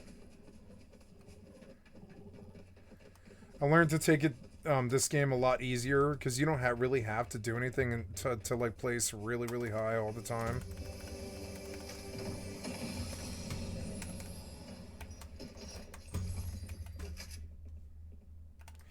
Yeah, probably take no, that's probably better, honestly. I don't know. That's probably better than this thing. This thing can't really get me a kill, definitely, but this thing can. Oh. Yeah, keep thinking that there's somebody here, but no. You know what I haven't done in a while? Oh, there you are. Oh, what's up, bitch? Bye.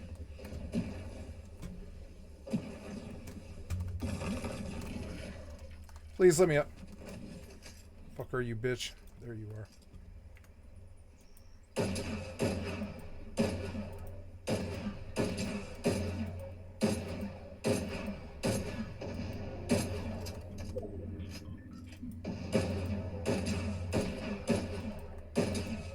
I've hit this guy for 50 like 5 times. What the fuck's going on? Fuck these assholes. Whoa, what the fuck was that? Sorry. Did you kill him? I think you did. Did you kill him?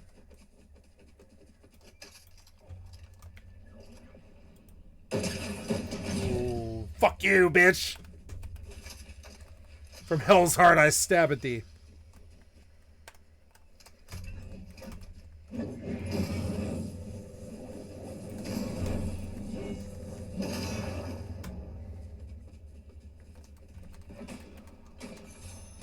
Oh.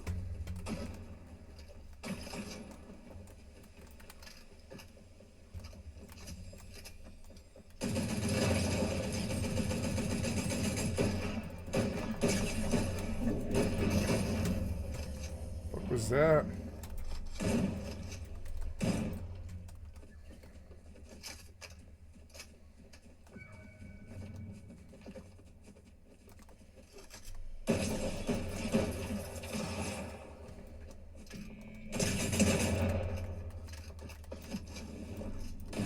Thank you.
$17 left, 5 down.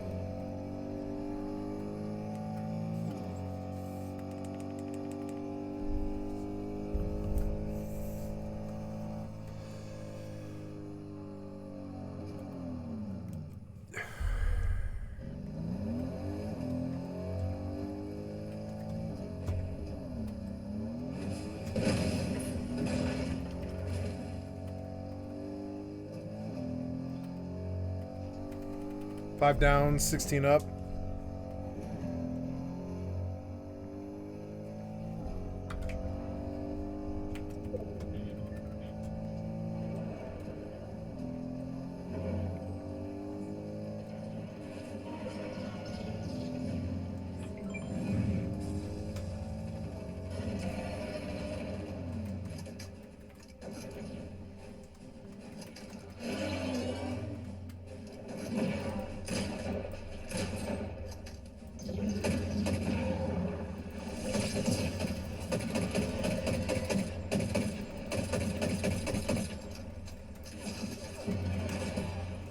Fuck was that?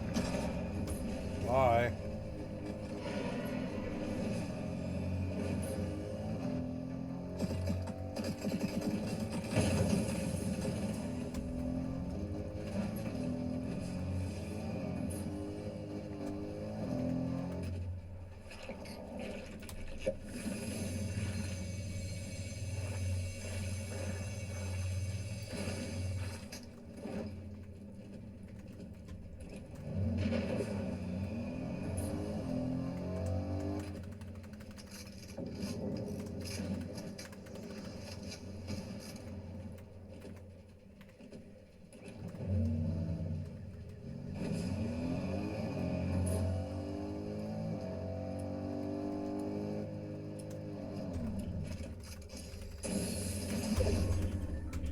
What was that?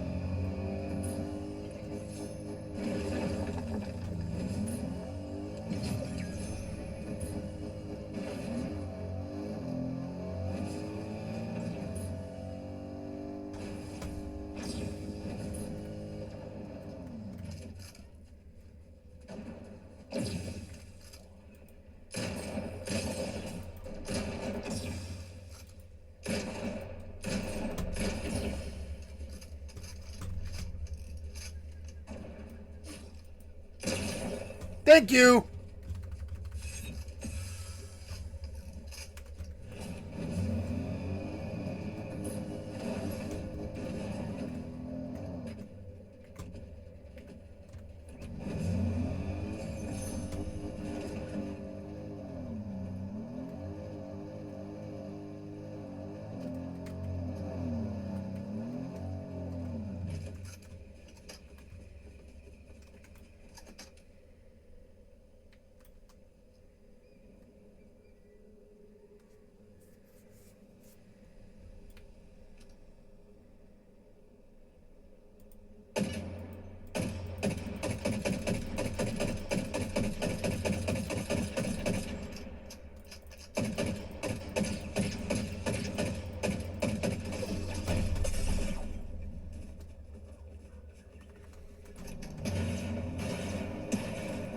Please move. Please move.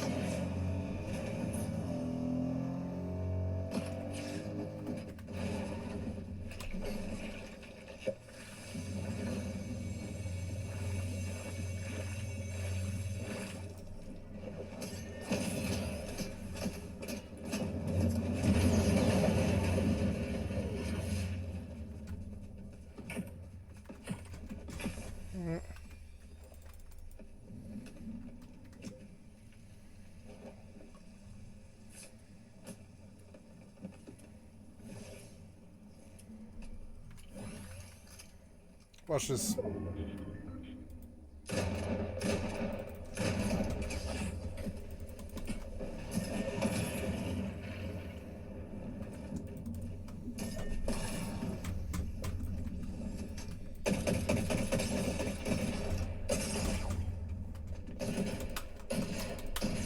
Oh, gotta get out. Gotta get cover. Oh. Not too good. Not too good.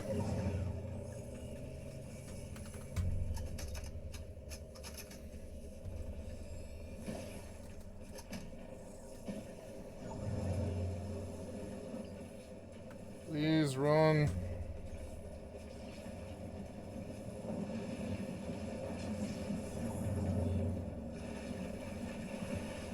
They're gonna make it. I don't know how I made it, but I made it with 3 guns and a dream. 6 down, 8 up. I'm gonna get up, maybe, if this guy doesn't shoot me in the back. We'll see, we'll see. I'm moving pretty fast. He doesn't know where I'm at. That chest might have heals. We'll see. There's a bush. Maybe I can get in the top 5 at least, you know? And 6 kills is pretty good. Nope, no heals. Oh my god, it gave me a second purple weapon. Which is good. I mean, it's not good. I mean, it's not bad. Can't make any noise. Gotta figure out where the other guys are, but I've got to get heals, and I don't see them. I I don't see them anywhere. If anybody shoots at me, I'm gonna die. Like that, like that. Oh god, get cover. I need heals. Was it a me? It wasn't me. I need something. I need something. I need that. That's better than nothing. Why do I hear, like, somebody running around? There's heals. Please. Please, please, please.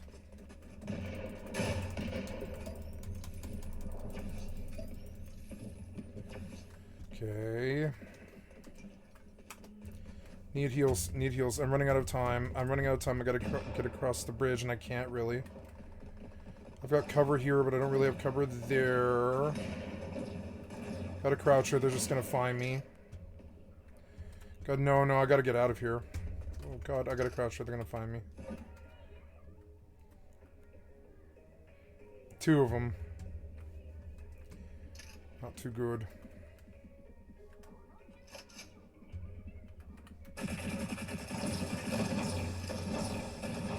There, a car. That's really good. Really good. No heals. Go. Come on, heals. There's heals.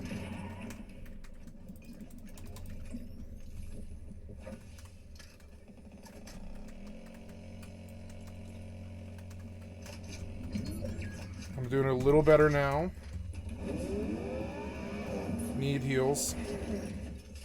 Need real heals. Real heals. There, real heals. There's a car.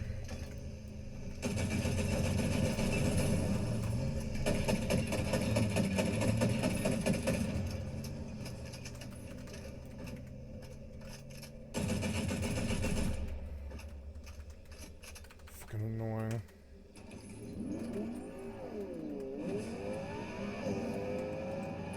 I'm back up though. Top 5 guys. 6 up. 3 down. Wish me luck. This is my bush, bitch. You're gonna have to fucking kick me out of it, bitch. Have to kick me out of it. Where is this bitch? Where is he? I can go over there and I can ride up there if I need to. I want these guys to fight.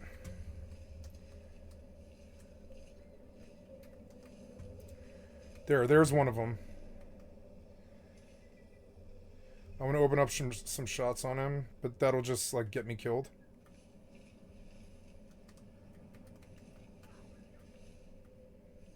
Can't show him where I am. I want to shoot him in the head.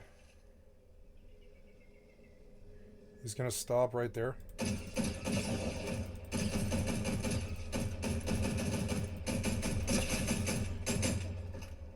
I got it for most of his health.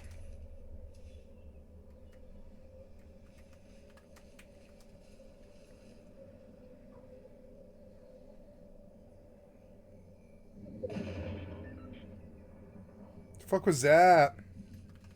Nope. Oh, I saw him move. They're fighting over there, and I've got to get over there, I guess, and I better do it now because the circle's closing now. They're fighting, and that's good.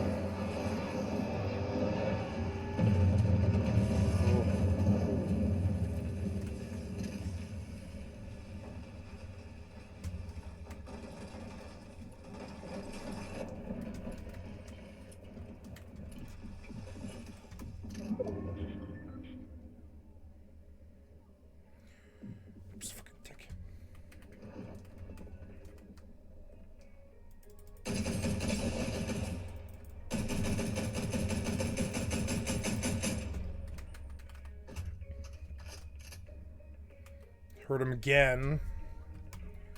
I want him having cover up there. Fuck that guy.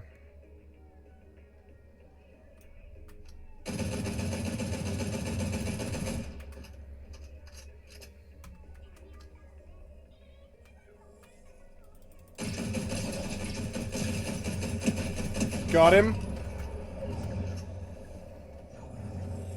I don't know where the other guy is. I'm gonna die here, probably.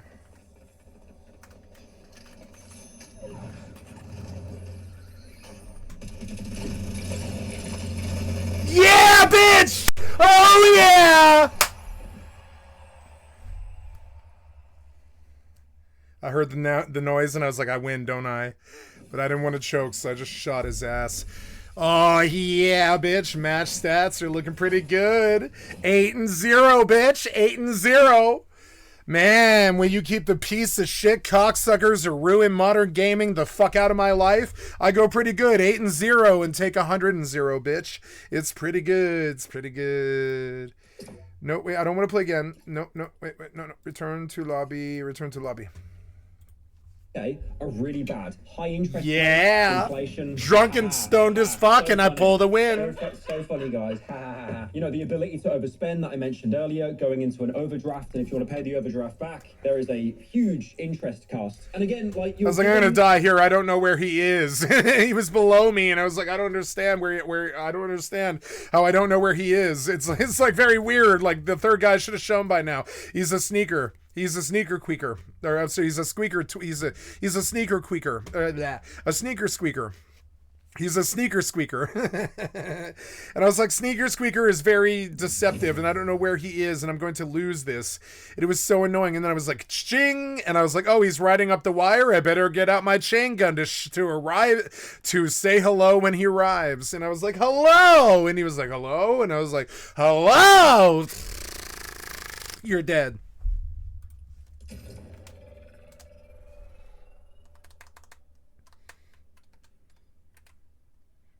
Unpleasant hello. Unpleasant hello would be a good PvP guild name. Unpleasant hello. I was like, hello, and he was like, hello, and I was like, yeah, hello.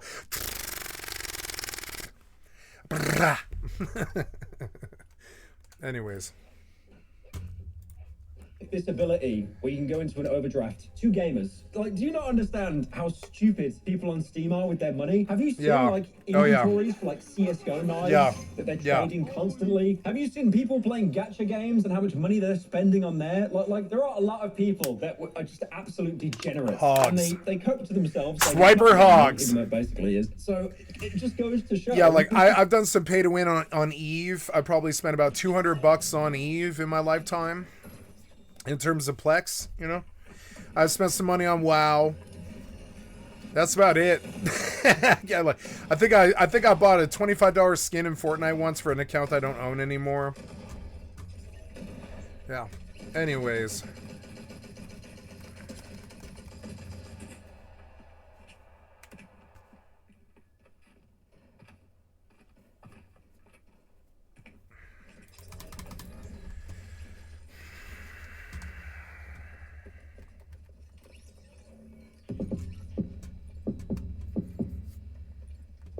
I should play Festival.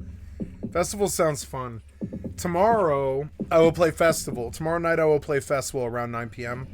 And I will set up my guitar, and I'll set up for Rock Band, and then I'll play Festival tomorrow. Where do we go, peoples? Okay. Resistant base.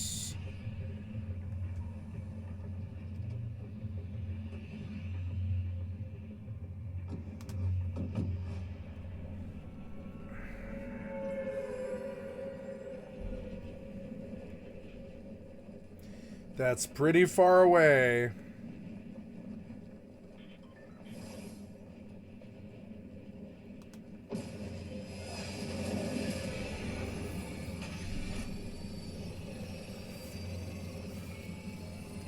But I don't mind it. I like far away. The other guy, he's just AFK. So, but we got a threesome, which is good. Go pink, yellow, and whatever color I am. Purple. Pink, yellow, and purple. Blue is not with us. Blue is somewhere. I don't see him. AFK or gone out of the game. Whatever it is.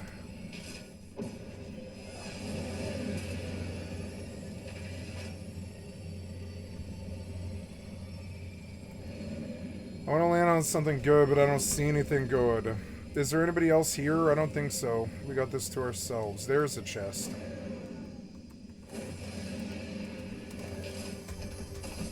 Okay, let's kill that guy.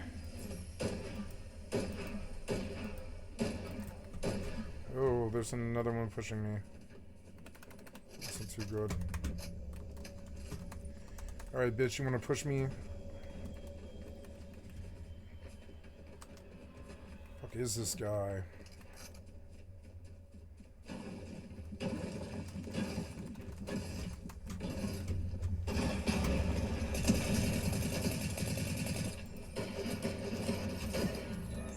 Yikes.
Jesus Christ, Plastic.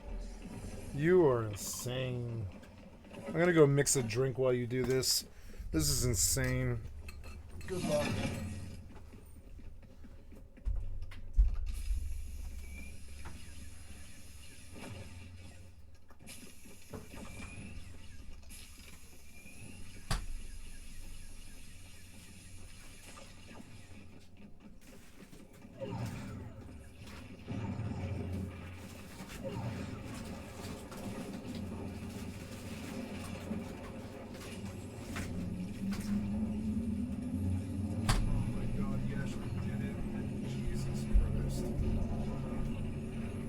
Okay, I better pay attention. He brought me back. No, you didn't get this. It's over.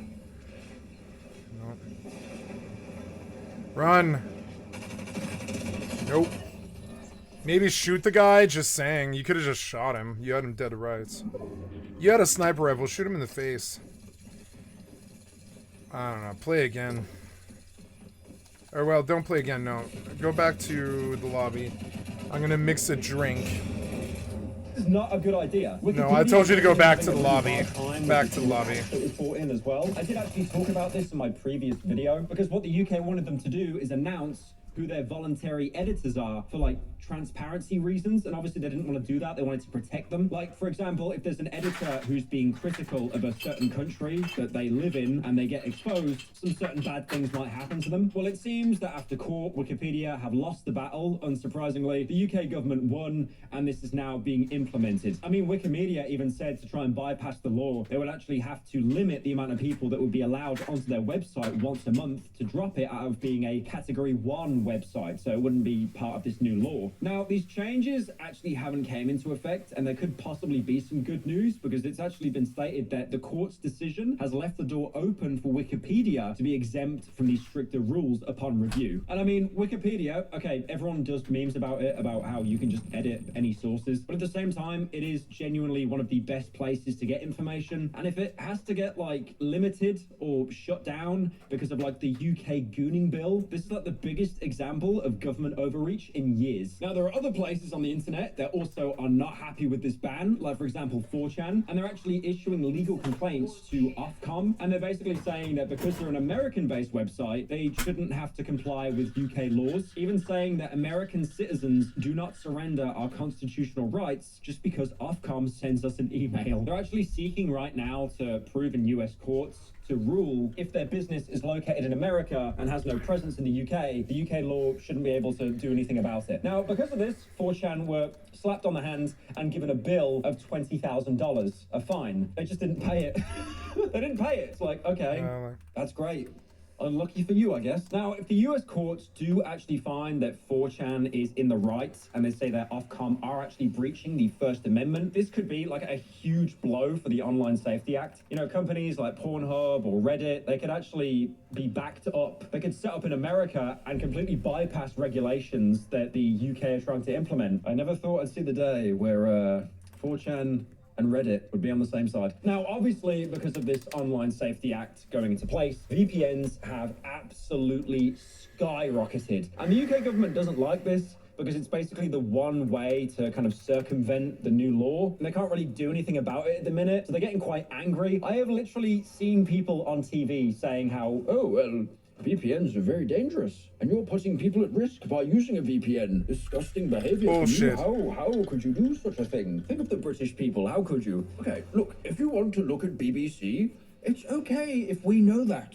And it possibly has a data breach and gets leaked online. It's okay. There was actually a report from the BBC, not that one. Get it out your head. You've got a dirty mind, very dirty mind. No, the British There's a report from the Broadcast BBC. Corporation. They actually reported that there was an 1,800% spike in VPNs BBC being is such a downloaded. funny Now, the problem phrase. is most people are brokies. They are flat broke. Yep, They are flat broke. nuts. They are wages. Most people are They would not brokies. pay for a VPN, even if a YouTuber goes, use my code on screen. Blah, blah, blah, blah, blah. So a lot of these VPNs actually just, they're free to use. They just obviously have inbuilt ads that pop up on your screen, like Temple Run or something. Now, realistically, right now, There is no actual way that they can implement a VPN ban. I mean, there's a lot of ways to detect if you're using a VPN, like streaming sites and stuff. They're getting very smart towards this. If they detect that you're bouncing your IP address, it will immediately just stop serving you content. But again, it's actually a lot harder to regulate this stuff on specific sites. And on top of this as well, VPNs aren't static. They're like systems that are constantly evolving as well, because they have to. I mean, you can compare them to like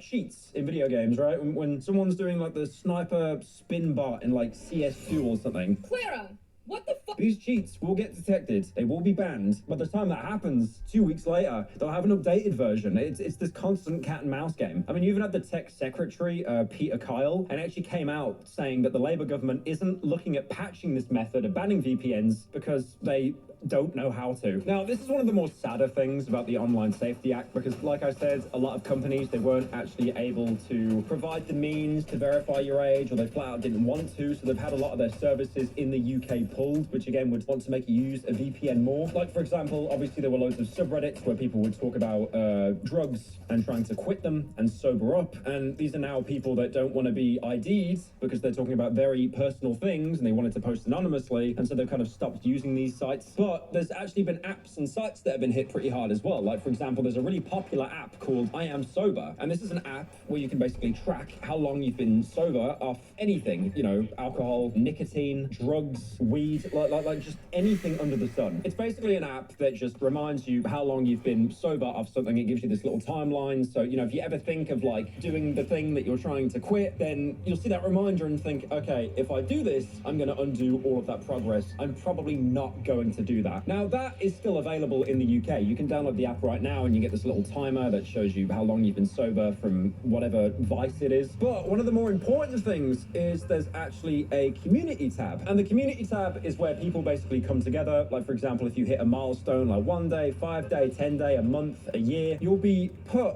into a group with other people who have also hit this milestone. And again, if you can talk to other people about the issues that you've got, and you know, maybe if you're thinking about relapsing just to get a little hit of something, you can probably reach out to people, talk to them, and they'll probably think, okay, this is cool, you know, I get it, you've been there. You're also a loser. I use. Because most of the time, genuinely, if you want to get over some kind of vice and you get an urge, the best thing you can do is talk to someone, or like play a video game. Like distracting yourself to get your brain focused on something else is the best way to overcome that stuff. Drink and smoke. The age restrictions in the UK, that helps the me. App is still available, but this community tab has been completely shut when down. You have a methamphetamine I mean, it blows addiction, my mind that the UK has... when you have a methamphetamine addiction and a heroin addiction, and a fucking energy drink addiction and a fucking, you know, tobacco addiction, all these other terrible things, you eventually begin to understand that if you just get drunk and high, you'll probably be fine.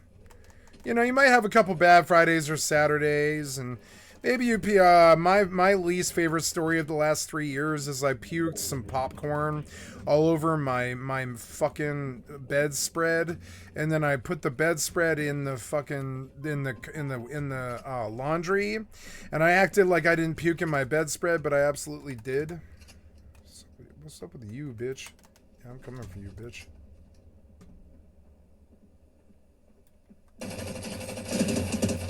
Sorry, seagull tamer. Fuck you. Is there someone else? I saw other fire come from somewhere. Nope.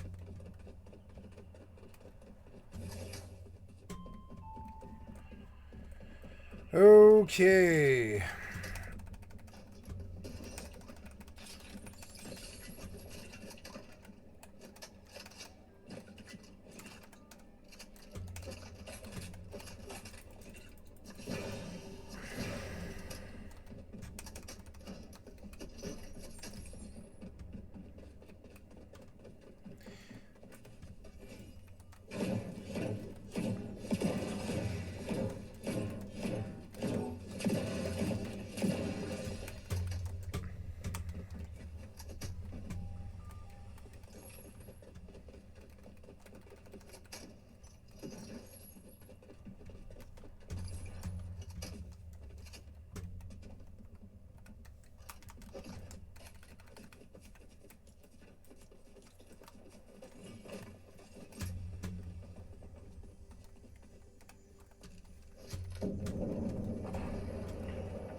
Fortnite is so addictive.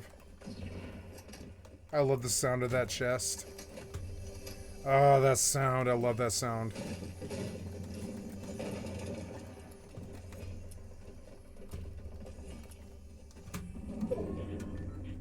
I wish all chests had a sound.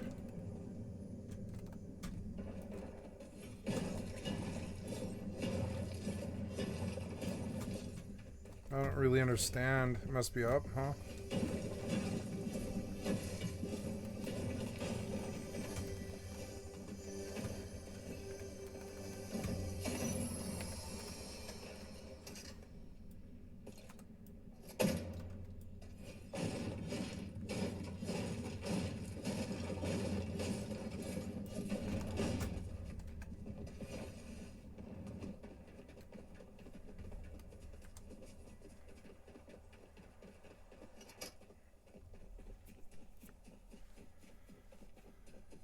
Oh no.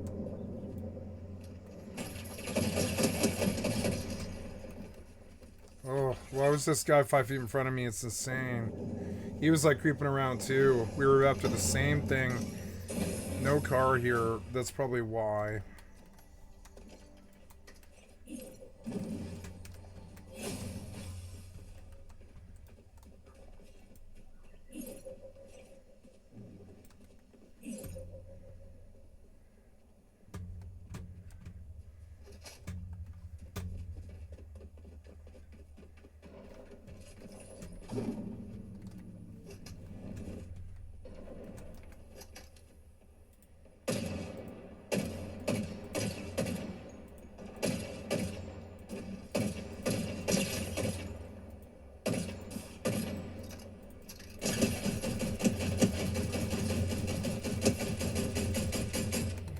Thank you.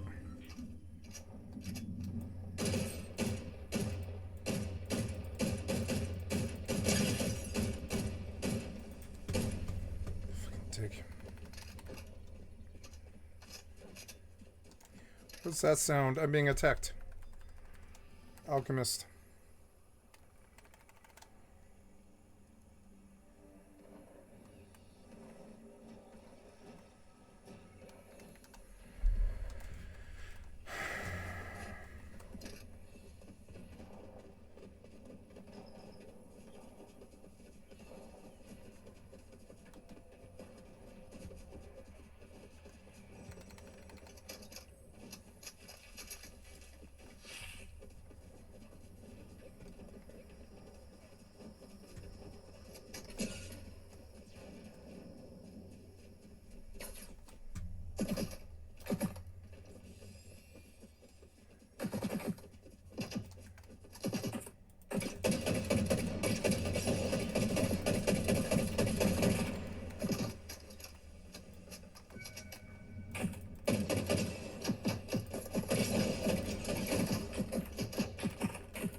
Stressful. But I'm good at it now.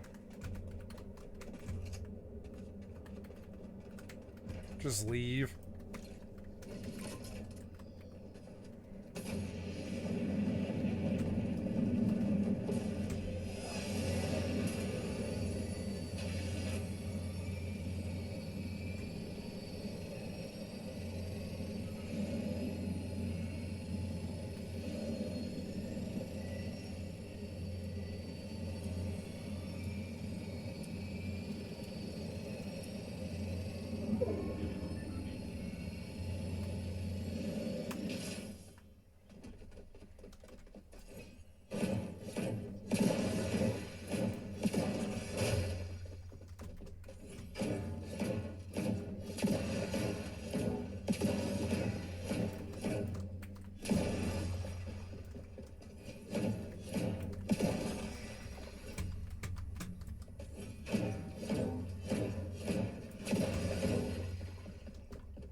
They put more health in the game now, which is good. It used to be really hard. You had to memorize where it was.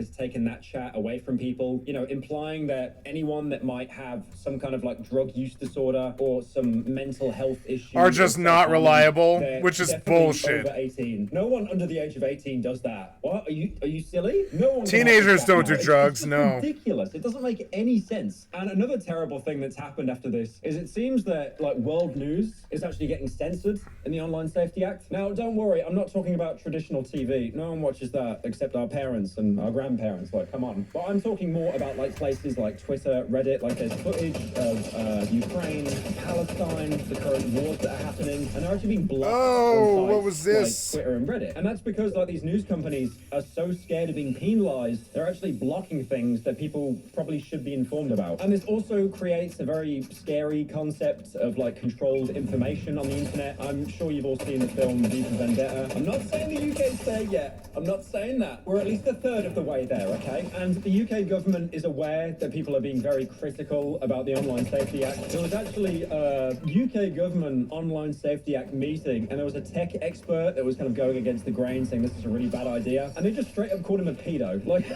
yeah, it just goes to show the UK at the minute, absolutely washed. He straight up called him a don't pedo, worry, yeah. by the country you're in, it'll happen to you too. It'll happen to you too. Yeah. I would say so.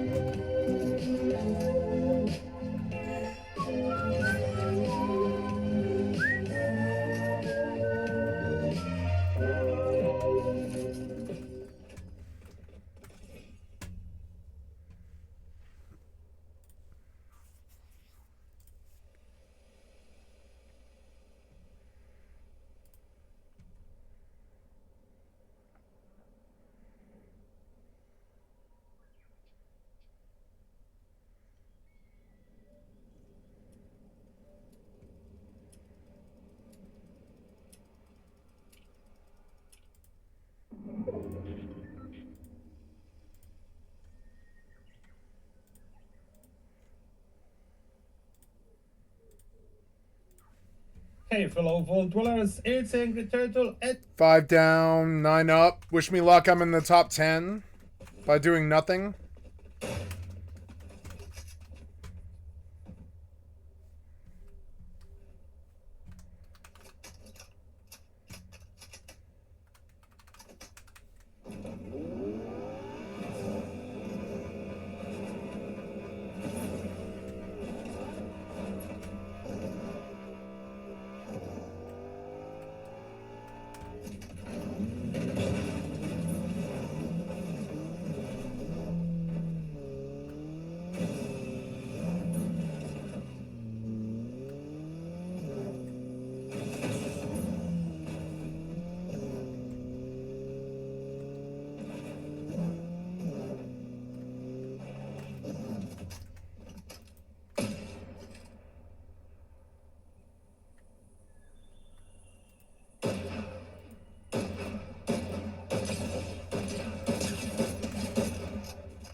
Top 5.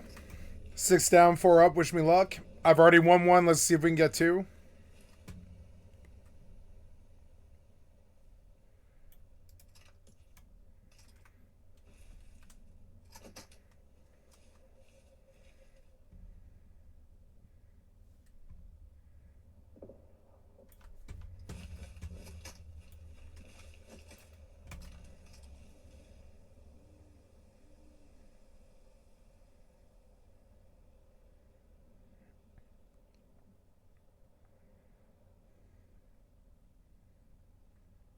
I saw him for a brief second there.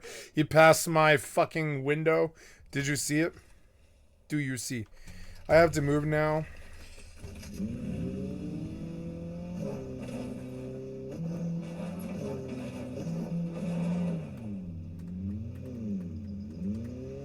That's almost a better weapon. I don't know. It's almost a better weapon. Yeah, that's almost a better weapon. Go, go. But I don't want to get hurt. I don't want to get hurt.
There's that guy.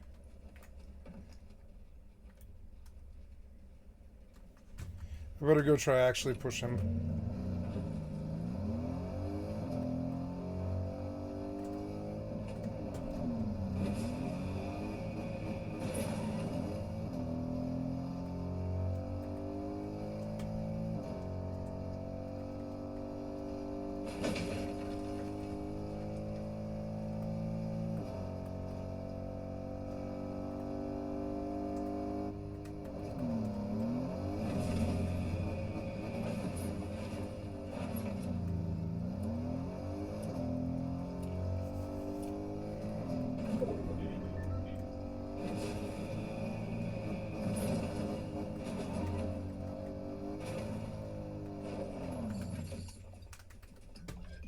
Oh, it's the same thing. It's the same thing.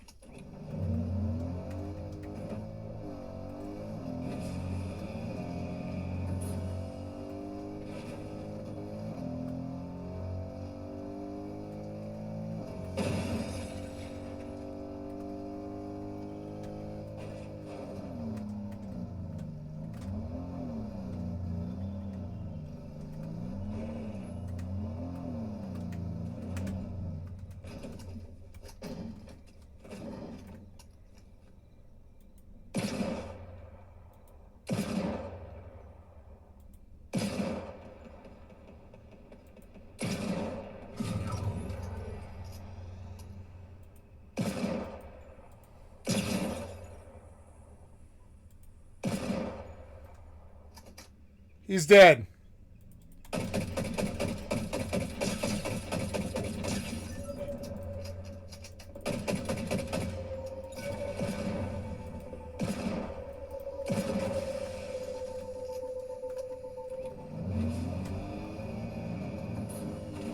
Oh, you're so lucky. I almost smushed you there. Yeah, you best run, bitch. Oh, you're so lucky. I almost smushed you there.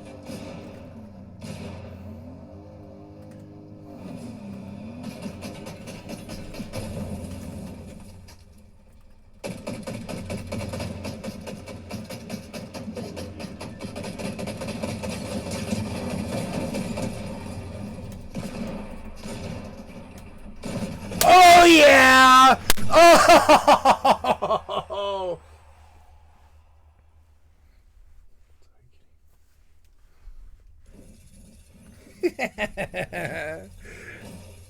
7 down, 100 down. Oh, I'm dead. Of course I'm dead. Why wouldn't I be? I'm dead. All that work and it completely gets erased, right? Yeah, I'm down lower than I started. I learned. Goblin Alchemist. I was AFK. I was totally AFK and drunk. Well, yeah.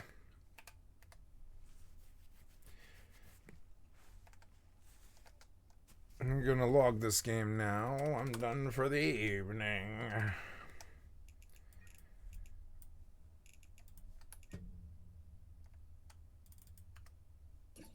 Oh, yeah. Let's go to a 4-man now. Return to lobby. Okay, let's run it. And today we are reviewing the Cosmic Knife, and a fair warning, there will be a little bit of a rant in here, unfortunately. But what Cosmic Knife is, according to advertisement, developed by military scientists and precision forged from space-age materials. Stay sharp for a lifetime. Guaranteed.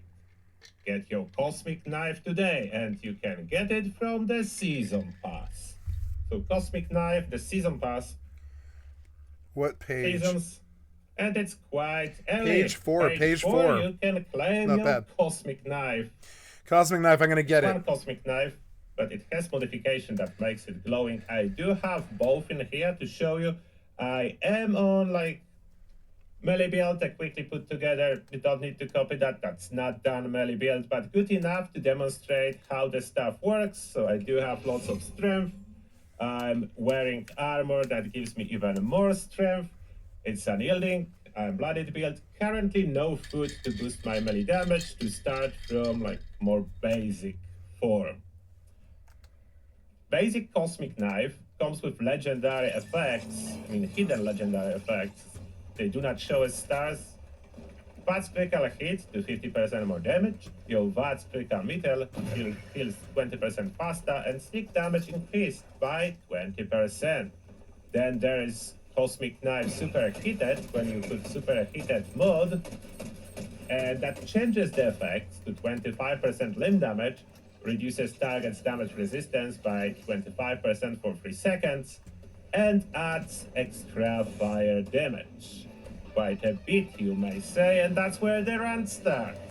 It's fake. It adds fire damage. I don't mean it doesn't. It adds fire damage, but the damage values are fake. If you would compare this one to this, you would expect to do twice as much damage, plus minus, but it doesn't. So let's demonstrate in combat. Let me join some random teams. So we do have proper stats. If I can actually join one. Doesn't matter which that is, I'm not going for expeditions. It's nice and glowing inside the Westec when it's much darker. And now, how does it do? Like, it does good on this build. 3 slices at Super I was gonna go there if you guys don't call switch anything. to regular Cosmic Knife. 1, 2, 3 slices at Super Mutant is dead too. It's a little bit less damage on regular one, but the difference is absolutely not doubled when I put heated one. The heated one does better. Depends if my taking one for the team is triggered or not, how many swings I will need. So when taking one of the team is not triggered with heated knife, I need 3 swings per super mutant. With regular, I need 4. So there is difference, but nowhere near triple the damage. It's a little bit more like 25% extra damage, maybe 30%, not that. And then there is good old combat knife, and I'm carrying non-legendary at this moment. So there is non-legendary combat knife, and you can see those explosions. That's from new bloody mess, and this is legendary. So that's not representative of other super mutants. It's way tougher. Now let's find the non-legendary. As you can see, a little bit more stabby, but it will die, and that is a non-legendary. The Cosmic Knife is already legendary, kind of, so you cannot make it any more legendary. You cannot add Furious or any other effects, and now where more runs start, let's see if I compare it with Branding Iron. Look at the speed of that weapon. Super fast. Way more damage. Much faster. And more bonuses, including bleed damage, huge fire though. The damage amounts are faking everywhere. Those weapons, the melee weapons, damage is fake. So you cannot really go by people. Plus, minus, you know which one does more. Like bigger number usually does more, not always. It doesn't represent actual damage done, so I rant about it. Why, Bethesda, why would you do it? First thing, you just made new perks to benefit with Bleed, including a complete rework of Bloody Mess, which no one is really happy about. That's very niche one at this moment. Cool for melee. Yeah, for melee, really cool. You can apply Bleed. This one blows up enemies. The group of enemies can be blown in one explosion. So that's cool. But what did you notice? Cosmic Knife does not have any bleed damage in any of its form, when regular combat knife, when you modify it with Stealth Blade, does have a bleed damage and can benefit from those extra perks. Then, if we compare it to like Branding Iron, the damage is much greater. If we would compare it to Warglaive, even more damage and bleed. A lot of sharp weapons has bleed on it. And Cosmic Knife supposed to be the sharpest forever from cosmic materials, and somehow unable to inflict any bleed damage to enemies. That's why I don't like it. Bethesda never give us the weapons on public test server to do a run with them and test them. Oh, the damage number bug was reported, just not fixed. The same with a lot of other bugs. We probably don't have enough time to fix them at this moment. Hopefully, maybe for next patch, we'll see. Looks so cool. And such an underwhelming performance. It cannot be any more legendary. It performs worse than Eva Kaltis Piercer, that's old weapon. And it performs on a similar level as my good old Pitchfork. Yeah, but honestly, to the new player, they probably really like it. Stronger than the Cosmic Knife build. And that's sad. That's really sad. It's such a cool weapon. Wouldn't it be better if that would be just a skin for a melee weapon, so I could put it on some weapon that I will actually use? I like the glowy effect, especially in the dark areas. Look at that. Not always, but sometimes you can run with glowing hot knife. But I will basically never use it.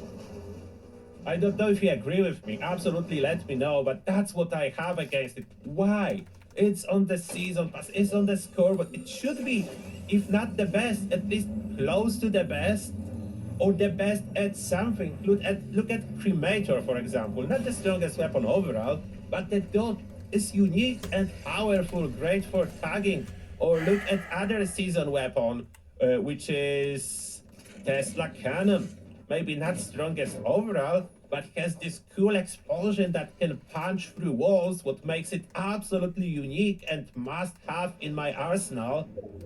And there is more like that. A lot of weapons like that that have something unique that I keep in my arsenal. This one has look only of a cool knife, so that could have been a skin. And if they decided to go like with such a low damage for a new weapon, why not allow us to add regular stars on top of that? maybe that would push it a little bit forward. At least there would be like 7 effects on it that would make it cool. But no, nothing of the sort. Such a wasted potential. I wanted to just do a review and hold off all those opinions. I just cannot. Like, why? Just tell me why. Why ruin such a cool idea? The sharpest knife ever cannot inflict any bleed. How is that even possible? That should have some kind of unique bleed interaction instead of everything that it has. Very irrelevant effects, way weaker than regular legendary. A little bit of extra fire damage that is not even what's advertised on the card. I'm disappointed with this. Greatly disappointed. I was thinking at first it's a camp item, I didn't care much about it. Then I was thinking it will be a skin, so I was like, cool, nice. Then you told me in the comments that it will be a new weapon, and I was excited, and then I unlocked it. I finally put my hands on it. And it's not. It's a kitchen knife. Basically, that's what it is. Probably even weaker than a kitchen knife. Kitchen knife would deplete like combat knife. And this one cannot. So that's everything I have to say about it. Agree, disagree? Let me know, but I am greatly disappointed with this weapon. And that being said, I'm as honest as I can be here. Thank you lot for watching, and see you all in the next one. All right, listen up, because 2 important things have happened this week. 2 very important things have happened this week. I'm going to tell you about them, because of my stream. That's how it works. Josh, where have you been? Why haven't you been streaming? I'll tell you, thank you. That's a good question. I'm glad you asked. That sets me up remarkably nicely. First of all, can you all admire my Oh Dear Diner mug from the Alan Wake games? That's one of the things I've got to tell you about. Alan Wake is so good, I like coffee now. It's that good as a game. That's the highest praise I can put. Like, I thought Alan Wake is the next video on the Was It Good series, and I played all the way through Alan Wake, and obviously I was finding these coffee cups and these coffee little thermoses around the thing. I thought, you know what, I'll give it a go, I'll give it a try. Yeah, I finished that game in 2 days. It's that good. So Alan Wake is now one of my favorite games of all time, without a doubt. I'm beginning to think that Sam Lake is a legitimate genius. I love Alan Wake. Pain and thought, this is good, but there's flaws. Yeah. Then I played Alan Wake and thought, this is better, but there's flaws. However, I can see the potential. So, I mean, I've never met Sam Lake, but I think if I ever do, I want to be able to have that coffee sip thing with him. He's one of the few people working in games now that I think I would be comfortable legitimately calling a genius. His games aren't flawless at all, but I think they're the kind of games that you love in spite of their flaws. So that's my plan. But I myself an Oh Dear Diner mug. The next thing I'll tell you about is a very important thing that I've got to discuss in a second with all of you. It's a remarkably important thing. We'll wait. People are here, don't worry. 400, 500 people joining. Yes, I'm accepting the Remedyverse. I'm going to play Control, I'm going to play Quantum Break. Got to make sure Visa's here, because without Visa here, he can't farm clips. That's what it is. Okay, cool, there's 500 people here. I need to share a secret with you. And this is probably the clip Visa will use. I have worked out that I love streaming. And I hate streaming culture. I've been analysing it, and it's awful. I hate it. I don't like it at all. I don't either. The poster boys for what streaming is as a medium are the worst possible examples that we could have. People that aren't familiar with streaming will see those rage baiters in real life trying to make people angry just for a prank or a reaction. They'll see idiot man-children running around with far too much money. They'll see political activists on both the extreme left and the extreme right, not really trying to push any kind of agenda of their own, but more rile the other side up to reaction or clip farm. You'll see people with basically no knowledge of a specific subject casting themselves as the Dunning-Kruger king, again, simply to rile up the emotions of people who watch them, and then all of them make an absurd amount of money. I've realised that it is the domain of the gifted man-child in order to rile up whichever user base and demographic they have decided to make angry at the other side this week. I've realized that it is artistically vapid, it is commercially demonic, and I hate everything about streaming culture in general. However, I like streaming to an audience. The problem is, in order to step away from the video game jail and become a more socially, culturally relevant streamer, you need to step away from video games and get into either extremely divisive politics or essentially playing to an emotionally immature crowd of essentially either children or young men that haven't matured past being a mental child. And I think that sucks. I think it's horrible. I think it's casting this glorious medium in one of the worst ways. It's lowering the barrier effectively into hell. It is the lowest common denominator. And I have decided that I really can't be asked to keep up with any of that. So we're going to pretend it's 1996 and I'm going to play Red Alert while chatting to you guys about shit that matters with your actual life without doing any of the stuff that I think is demeaning the art of streaming into the ground. That's where I'm at. Just so you all know, I don't care about hiring a production team and flying around a country while being the most obnoxious person that I could possibly be. I don't care about riling up either political side. I don't particularly care about playing Metal Gear Solid, the new Snake Eater version, even though they sent me a load of stuff, which is lovely. I'll show you the stuff they've sent me. I was sat here for about an hour before I clicked go live thinking, what do I want to do? Because from a business point of view, I should be playing the big games. I should be getting people angry. I should choose a specific demographic and rile you up against whoever I decide is your enemy this week. I should make you feel that you are being seen and heard. I should be a lightning rod for extreme things because people don't want entertainment. They want confirmation bias. They want to be told what they already know in another slightly more intelligent sounding way and think, oh, that's made me feel even better about myself. Give this person money. And honestly, that all sounds like bullshit. So let's pretend it's the Allies versus the Soviets again and send some small soldiers to kill some other small soldiers.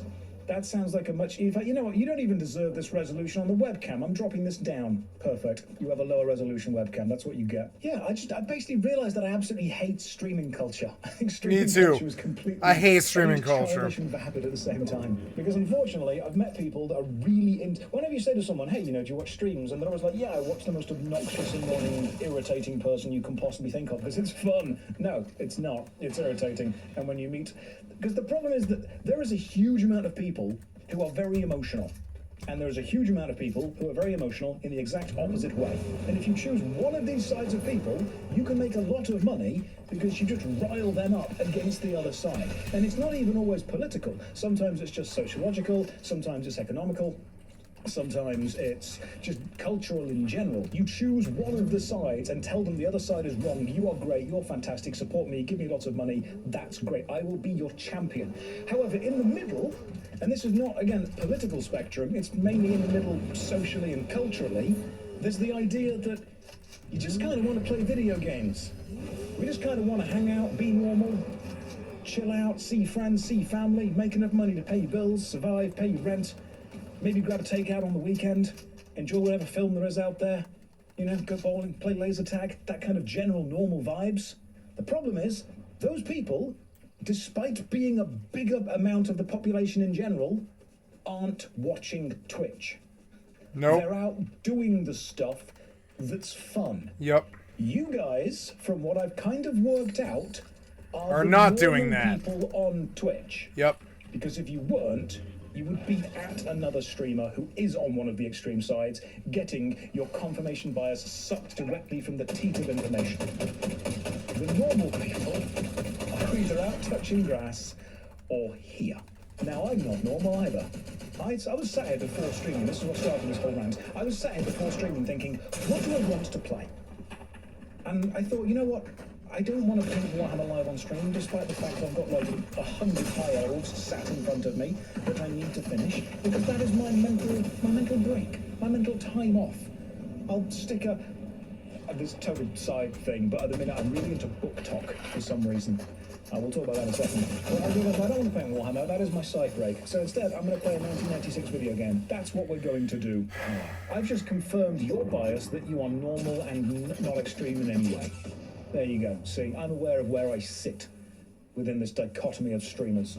Dead in the middle. We are going to be neither over nor underwhelming. We are just whelming. Every one of my viewers is someone who has more important on their primary monitor. And what you want on your secondary monitor is a content creator who you can look away from for 5 minutes, come back, and not much has changed. That's what you want. I am the backup Netflix. You want something in the background, but you don't want to pay attention to it. You just want to know when you come back and look at it, there'll be just enough there. I'm like a sugar block. You know the horses have those big sugar bricks, but occasionally when they get bored, they walk over, lick the sugar brick, and then walk away. That kind of, I don't know what to do, but I'm going to do something vibes. That's what I bring to Twitch. I'm... What's the phrase? I'm like the Windows Maze screensaver of Twitch. You put me on when you aren't sure what else is going to go on.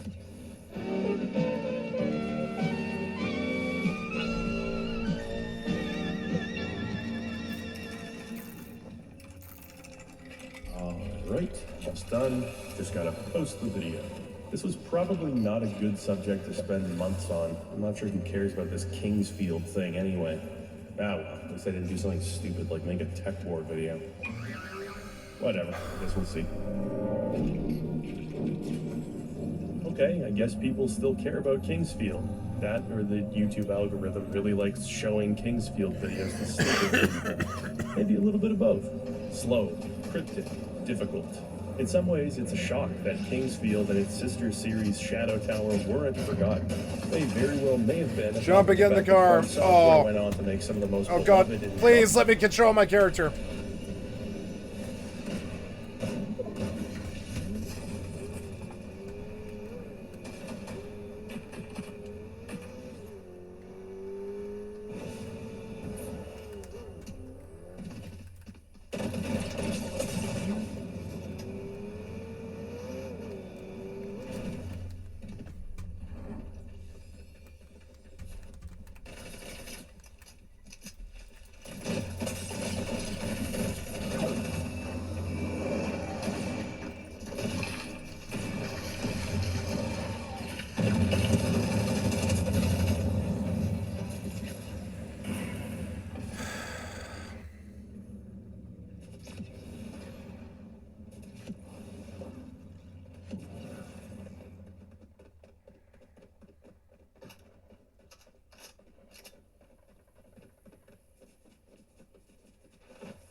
genre-redefining games of their respective generations, sparking a widespread curiosity towards that early output. As it turns out, the lo-fi dungeon crawling of Kingsfield and Shadow Tower seem to resonate more now than they did in their own day. Why is that exactly? What is it about these games that manages to ignite our imaginations? They're consequence-based. More than anything, it's the mood. Perhaps contrary to expectation, the unique character of these games is only enhanced by the rudimentary graphics and bare-bones sound. There's a bleakness and austerity present in these game worlds that drives our curiosity, a desire to see what lost cities can still be found beneath the surface and what monstrosities may still inhabit them. It's skeletons. Skeletons inhabit them. Turns out my timing when making that Kingsfield video was pretty good, as plenty of developers were cooking up their own games inspired by the series, many of which have seen a release since then. In the age of the Souls-like, the Kings-like takes a step back in time, stripping the formula down to its bare essentials and taking place in first person. The focus here is on atmosphere, exploration, immersion, and deliberately paced dungeon crawling that rewards curiosity and thoroughness. When asked for the definition of a Kingsfield-inspired game during the 1964 Kingsfield hearings, a brave Supreme Court justice simply replied, "I know it when I see it." That man's name? Archimedes of Syracuse. New York, not Greece. Some people have a problem with subgenre titles that immediately draw comparisons to specific games, feeling that it cheapens the games with the label. Not for nothing, I can understand where people are coming from. We don't call slasher movies Halloween-likes or Western movies The Great Train Robbery-likes, but games are the sum of, among many other things, specific mechanics, and this makes them a different beast than any other medium. I like what he The phrase just said there. Kings-like isn't meant to be reductive or imply that these games are rote copies of From's work, not in the least. It's like saying JRPG or WRPG. The geographic location isn't really the important part. Saying this game is a JRPG doesn't paint the whole picture, but it's a useful way of immediately communicating a certain design aesthetic. It also doesn't put you in a situation where I have to spend 15 minutes describing turn-based combat, character-driven stories, predefined protagonists, linear plot progression, and a dozen other boring things that'll put us all to sleep. Until we come up with another word for games with mechanics pioneered by Souls games like Grand Prix Prux, Souls-like is going to be the most appropriate Grand term. Prix. For Kingsfield, I'm partial to Kings-like because Kingsfield-like is just kind of an unwieldy phrase, and field-like is best reserved as a description for the rectangular playing surface used in the sport of football. It's looking pretty field-like out there. I don't have hard criteria to qualify a game as a Kings-like, nor are any of the games featured in this video solely inspired by Kingsfield. But there is a sort of Voight-Kampff test that I abide by. Aside from the points I mentioned already, an important factor is an acknowledgement of Kingsfield and/or Shadow Tower's influence, either explicitly, say from the developer in an interview or a product description on Steam, otherwise implicitly through winks and nudges in-game, the inclusion of a Moonlight Sword analog, for instance. With that in mind, let's explore a gallery of games, some from back in the day, and many modern projects that bear the torch of old FromSoft. Exhibitions of creativity from smaller developers who recognize a hunger for the unique, dreamlike atmosphere of Kingsfield. Let's go ahead and kick things off with a period-appropriate Kings-like made by From Software themselves. I'm talking, of course, about Eternal Ring. Well, maybe it's not of course. I wouldn't blame you if you weren't familiar with Eternal Ring. I love It's Eternal certainly not Ring. unknown, but it's kind of flown under the radar compared to Kingsfield or even Shadow Tower in recent years. This game has the honor of being one of two PlayStation 2 launch titles developed by From Software themselves, the other being Evergrace, a game notable for sounding like this. What you listening to, son? I don't think you like it. Well, why not? I like this new generation of music. Mother of God, it's fake. From the company's first release with Kingsfield back in 1994 to the turn of the millennium, From Software had steadily released a catalog of positively received games. Sequels to Kingsfield, Armored Core, Echo Knight, Shadow Tower, some games typically sold well. Not great, but well. And more relevantly, many have gone down as beloved cult classics. Now with the PS2 on the horizon, company founder Naotoshi Jin quickly decided to embrace the new hardware, going all in on Sony's newest console. Amidst the exaggerated fervor surrounding the system's emotion engine CPU and the realistic graphics and AI that would hypothetically come as a result, Gene's outlook on the PS2 was refreshingly pragmatic. Not only did he not buy into the hype, but he had some rather prescient concerns regarding the problems developers will one day face with increased graphical fidelity. For example, in argument, let's say a developer tries to add more variety to the graphics used to represent treasure chests. That may increase the realism, but it also makes it harder for players to recognize what's a treasure chest. Don't you worry your pretty little head, Mr. Sheen. We've solved that problem with buckets upon glorious buckets of yellow paint. Most of the time, realism and emotional expressiveness are completely unrelated. I do want to make games on the new PlayStation that couldn't be done before, but we're talking things like having more enemies on screen and larger maps. Very simple stuff. We should all be talking about how to make the entire game industry more interesting, but I feel like the focus is always on something else. Well, you gotta hand it to From, and certainly helped make the industry more interesting. From Software was one of few Sony-affiliated developers that managed to survive in the long term. From the origin of the PlayStation, where they struggled to compete with Nintendo, all the way to the launch of the PS2, which would go on to outsell Nintendo by orders of magnitude. From was positioned to be a champion of the PS2, and so they began firing out software at unprecedented rates. Starting in 1999, From became one of the most prolific third-party game studios in Japan. This marked the beginning of a very weird time in the company's history. Gone were the days of one game per year. Now they were releasing 5, 7, 10 games annually, many of which were pretty bad. However, through established fan bases in series like Armored Core, deals made with publishers like Sega, and just sheer volume of games, From managed to stay profitable during this time. It's this period of From's history, between its humble beginnings on the PS1 and the breakout success that would come from Demon's Souls' positive reception in 2009. This period is what characterized the company's identity for a long time. It's hard to imagine this knowing From as we do, a prestigious studio whose games sell in the tens of millions, set design trends in the industry, and pick up awards more effortlessly than Horalu picks up a tarnish. Release me! Not like this! But in the early to mid-2000s, From Software was sort of the butt of jokes. They were like the video game equivalent of Blumhouse Productions, throwing resources at project after project, hoping at least one errant dart might hit its bullseye. What we're left with from this period is a multitude of low-budget games with subpar production values, weird controls, and poor localizations. This often makes them entertaining, at least, even if not as intended. At the front of this pack, we've got Evergrace and Eternal Ring, the latter of which, as I mentioned, we'll be talking about today. Eternal Ring is a very Kingsfield-adjacent game. Supposedly, it began its production under the working title Kingsfield Gaiden, although I can't find a primary source for that. But I'm a YouTuber. I'm revered. You should just accept what I'm telling you uncritically. Even across Eternal Ring's middling contemporary reviews, comparisons were inevitable, such as in the case of IGN's subheading calling it a Kingsfield Redux. But Kingsfield was not well appreciated in its day, and hindsight has been rather kind to that series. Is it possible we've got Eternal Ring all wrong? That it deserved better than its poor reviews and subpar sales? There's only one way to find out. That night, King Morgan was lost in the dreams of his childhood. The game begins with a voiceover intro giving us some background into this world. Sometime in the recent past, a group of knights from a country called Hyngaria were sent to a mysterious island. While Hyngaria is nominally ruled by a king, the group of elders actually pulled the political strings, leaving King Ian in the dark over this expedition.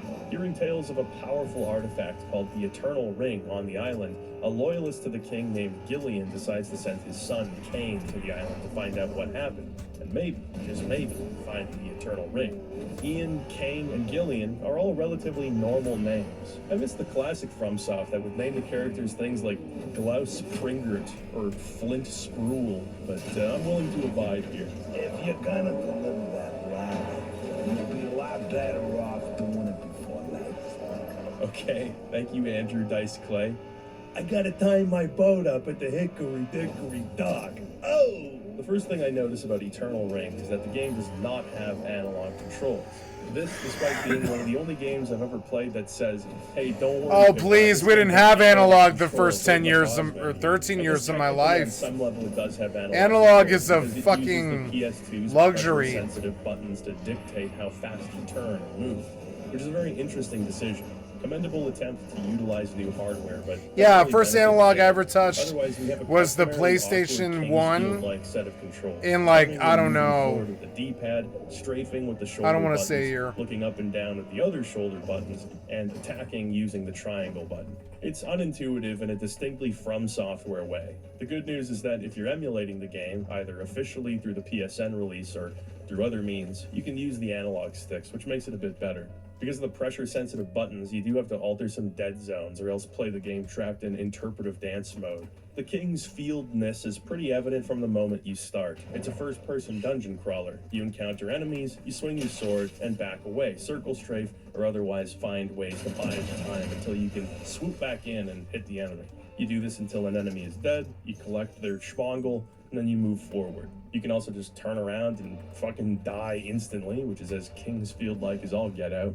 Things start feeling a little different by the time you leave the introductory cave area and arrive at the Investigation Corps camp. It's kind of a bucolic little Dragon Questy village where you can press X to talk, where you can stand in front of NPCs that don't talk to you. Please say hello to me. Please say hello to me. You report to the expedition leader, who recognizes you as a messenger for the king. Okay, let me take your sword. I'll put it in safekeeping as part of the team's inventory. I'm still trying to figure this out. So for some reason, he takes your sword from you and then tells you to go get a different sword from the warehouse manager. Okay, whatever. Give you a sword? Yeah, you took mine, so that would be great. The king wants you to retrieve eternal power? Hey, how are you doing? Wow, we buried the hatchet quickly there. So they take your very weak short sword and then give you a knife, which is the same thing but even worse? Why? The good news is that you can buy your sword back. Get what's coming to you, you bastard. This whole village section gives the game a much stronger JRPG flavor than any of the Kingsfields. And it makes sense when you consider From's output at the time. They were trying to make something a little less mature and grim. This is a game with broader appeal, something that would serve as a more inviting launch title. They even put a healing waifu in the game to get people all steamed up. Wow, Hadawat Bababiat. You're told that the team is investigating the nearby water shrine and you're asked to help explore further. We have no idea what it's like inside. Oh, well then you guys are doing a pretty shitty job of investigating it. I don't really understand the story at this point. You play as Kane Morgan, a loyalist who's supposed to investigate the secret research team. Then the research team manager is like, hey, welcome here. We've been expecting you. Also, I can't believe you're here. The captain's gonna be pissed. I'm gonna take your sword now for no reason. We've been hard at work investigating the nearby water shrine, which we've never seen before. Please venture into the shrine to find something. We don't know what, but we're willing to die in order to find it. Well, not us, but you. Now you can say, listen, pal, I ain't helping you or anybody, but you'll quickly come across a roadblock. You gotta respect a game that tells it like it is. Nothing worse than blue door, other than maybe red door. Why does the blue door get a period while the red door doesn't? Somebody needs to get to the bottom of it. The water shrine is the first real dungeon in Eternal Ring, and it's here where some of the differences between this game and the Kingsfield series become more apparent. First of all, the game is just faster paced. Look and movement are both much speedier, and you don't have a power or stamina bar to manage when swinging your weapon. You just swing when you can, with all smacks being created equal. This will make the game sound much easier, and it is, but there are some ways that Eternal Ring compensates for the increased mobility. The courtesy is extended to your enemies, which are by and large much more flexible than the early FromSoft cannon fodder. They can run towards or away from you in irregular patterns, tripping you up and making their movement tough to predict. They can backstep away from your swings, they can trap you in place or hurl projectiles at you. None of this is going to be especially interesting if you've played later From Software games, but compared to, say, Kingsfield 3, there's a surprising variety of enemies and unique behaviors on display here. Bosses similarly have a decent set of moves with attacks that utilize their environments in different ways. Obvious ones perhaps, but it still makes for more engaging melee combat than you might expect. It's not all roses. Eternal Ring has a major problem and it's combat. Well, it has like 50. This is one of them. Your character seemingly has no iframes after taking damage. If you're, say, ganged up on by 5 enemies, which is not an uncommon situation to be in, a single attack from each will completely melt your health. This becomes even more frustrating later in the game, when large groups of enemies fire projectiles at you from outside of your peripheral vision. doesn't matter how much health you have, when that damage stacks as quickly as it does here, you're cooked. Sometimes enemies will just tickle your bottom with a feather and you couldn't be bothered. In fact, you might even be delighted, but other times they'll nuke you before you even know they're around. This inconsistent level of lethality in encounters makes the game frustrating. This is the benefit of Kingsfield's slowness. An enemy can get the drop on you, and that can mean disaster, but at least you have an opportunity to course correct, which makes things feel less cheap. Here it's just like, tough, no checkpoints, reload your save, bitch. It's not always a problem, but it is a problem, and one that could have been solved so easily. Just have the player blink with invincibility for half a second when they take damage and Bob's your uncle. As opposed to the slow, menacing, deliberate movements of the Kingsfield games, enemies in the Eternal Ring have a quickness and bounciness to their movements that gives everything more of a kid-friendly veneer. You don't feel so much like you're contending with threats, but rather dealing with little mischief creatures. This is partially owed to the fact that the game runs at 60 frames per second, and respect to From for making that happen. Compare this to the 15 to 20 FPS of From's PS1 games, plus the quicker camera movement, and everything feels less weighty. This is because there's not much by way of acceleration or deceleration on animations. Everything abruptly starts and stops. Dark Cloud 1 was kind of the same way. I guess it's just like an early PS2 specialty. These quick movements give everything a sillier quality, which contributes to a less grim atmosphere overall. Well, at least in principle. After completing the water shrine and finding the key to Blue Door, you return to the village and find everybody dead. Well, not everybody. This cool-ass dude survived.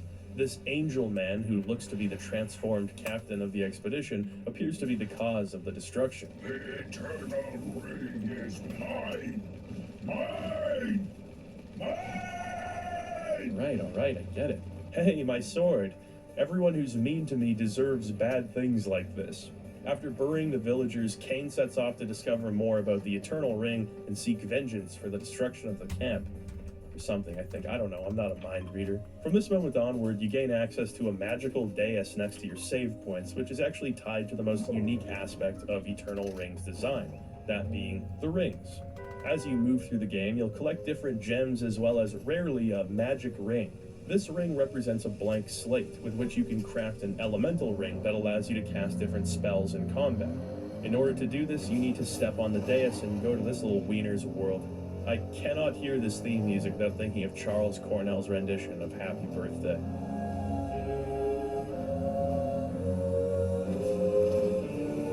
Happy birthday, dear children. What? There are 6 elements and so 6 categories of gems that can drop. Fire, water, wind, earth, light, and dark, with the latter two being much less common. These gems have potencies from level 1 to 5. When you visit the magic wiener, you can give him a blank magical ring and enchant it with up to 6 different gems. Some of these are really simple. If you enchant a ring with 14 levels of wind gems, you'll create a tornado ring, which shoots tornado. This can be 4 level 3 gems and a level 2 gem. Whatever, it doesn't really matter as long as it equals 14 and you're using 6 gems or less. There are many different types of rings as well as combinations. Using only water gems will create rings that heal the user, while mixing water gems with wind gems will create attack rings using the water element. There are many combinations and many rings that you can create, and this is pretty cool. Experimenting by mixing and matching gems to create rings is satisfying, and finding higher level gems means potentially higher level rings too. Going from fireballs to literal bombs or ice pellets to a blizzard that surrounds the player makes for a unique progression system. There is a degree of trial and error here, which is annoying. There aren't any hints or ring recipes, and you just kind of have to infer what will make a ring and what won't, which can result in wasted gems. But you're not really intended to make every single ring. You can, but you don't have to. It's pretty stupid that you still use up rings even if you don't successfully make a new one, but at least the save point is always nearby so you can reload if you screw up. Given how hard it is to find these rings in the wild, I'd say the game kinda owes you some save scumming anyway. On top of the active rings, there's also support rings which can boost your damage in a particular element, reveal invisible treasures, or increase the amount of experience you gain from enemies. There's a level system, but it's pretty rudimentary, bumping up your stats without any input from the player. For the most part, your strength increases will be a result of creating new rings. Enemies have elemental weaknesses and strengths, and time passes in-game, which affects how strong or weak a particular element is at the time. In addition, you can only have 5 active rings and 5 support rings equipped at a time, so it's something you have to pay attention to and deal with often. The rings are a unique hybrid of player progression items and in-game collectibles. It is sort of cozy to browse through your ring list, which gives you a description as well as a higher quality render of each ring that you can admire. It's kind of insane that they managed to populate this list with 100 unique rings and that each one has its own design. They all look pretty good. It may be a bit of a trite observation, but the concept of hunting down special rings which affect your character's build is something that would be deeply taken to heart by From's later games. Even the way the rings look is very Souls-like. And sure enough, one of Eternal Ring's 2D artists, Keiichiro Ogawa, would go on to work as both lead and UI artist in later FromSoft projects, such as Dark Souls 3. So I wouldn't be surprised if there was some measurable carryover. I just like poring over my rings. I'm beginning to understand the boomer instinct to have a china cabinet. It's nice to admire relics that serve absolutely no purpose and that your own family is not important enough to warrant the use of. The focus on elements is also kind of a neat twist. It's nothing new, but it's real important to be using the right damage at times. Enemies will often only recoil with damage to elements that they're weak against, which is a subtle but nice bit of feedback to help you determine what is or isn't working. The odd puzzle or environmental interaction will utilize ring elements too. Stuff like burning hives to taunt a queen bee into fighting, or using fire-based spells to light torches, do come into play here and there. There are more than a few problems that crop up as a result of this ring-focused gameplay. Eternal Ring is specifically designed to be a simpler game. It's less of an RPG than Kingsfield, which isn't a particularly complex RPG to begin with. There's no armor or shields in this game at all, and there are only very few weapons, like 6 in total. Plus, we've established 2 of them, the short sword and the knife, both of which suck. The most interesting weapon in the game is the Kaiser Knuckle, which has great offense but tanks your magic damage, and it's really only used for one fight. There's also the Eternal Sword, which looks pretty familiar. That's right, it's modeled after the Moonlight Sword from the From Software classic 3D dot game heroes. Anyway, the side effect of this limited RPG-ness is that the loot variety is pretty much null and void in Eternal Ring. Typically, that wouldn't be the end of the world. I mean, loot variety in Ocarina of Time isn't great, but its dungeons are fantastic. Dungeons in Eternal Ring are not fantastic, because Kingsfield's gameplay, which Eternal Ring is based on, is already so basic at its core. Eternal Ring was so any good. Of its components risks oversimplifying things and making the experience boring. Yep. Eternal Ring definitely suffers in this way. It introduces a more traditional form of storytelling as well as the ring crafting system, but it's still a dungeon crawler at heart. Most of your time here is spent walking around corridors, finding keys, opening doors, and fighting enemy after enemy. Part of what makes a dungeon crawler engaging is the player's belief that secrets and valuables could always be around the next corner. There's a reason why even the earliest tabletop role-playing games use imagery of intrepid adventurers stumbling over glistening hoards of treasure. Because there's something innately exciting about the idea that in facing danger and venturing onward, we may discover untold riches that could change our lives forever, even if only our avatars. I've scarcely felt anything as exciting as finding a truly kick-ass weapon or piece of armor in Kingsfield. That moment you find some magical equipment, you realize the way you engage with the game will unexpectedly change, bringing about a new micro-era for your character. It's the promise of empowerment, it's a reward for exploration, and it's also variety in gameplay. That's why it's so critical for a dungeon crawler, a genre that, more than most, runs that risk of becoming monotonous, to boost your morale and give you reasons to keep fighting the good fight. Eternal Ring only promises more blank magical rings and more elemental gems, neither of which are particularly exciting after you've found your 1,000th of each. The most substantial items in the game are the active effect rings, which are cool, no doubt, but these aren't uncovered via exploration, only crafted in a controlled environment. Removing that spontaneity undermines a major incentive in dungeon crawling. As cool as the ring crafting system is in concept, I think rings would have been better served as treasure from enemies or chests. Even without the extrinsic incentive, good dungeons can ease the pain, but sadly, Eternal Ring doesn't have them. Kingsfield 4's ancient city is a brilliantly interconnected dungeon, with layers upon layers of satisfying exploration to be had. Shadow Tower's Abyss is an anachronistic dreamscape where you can't go more than a few minutes without finding a kooky new piece of gear to mess around with. Eternal Ring's dungeons are just hopelessly uninspired. There's nothing interesting about them, aside from the odd enemy design which stands out, or the very odd usage of elemental rings in navigation. Even those few puzzles that made it into the game are so weak that it'd almost be better off without them. You'll find a locked door, so go down the only other path in the dungeon and push a switch to open it. Step on a platform and wait for it to go across the room so you can step on the only other platform that's there and do the same thing.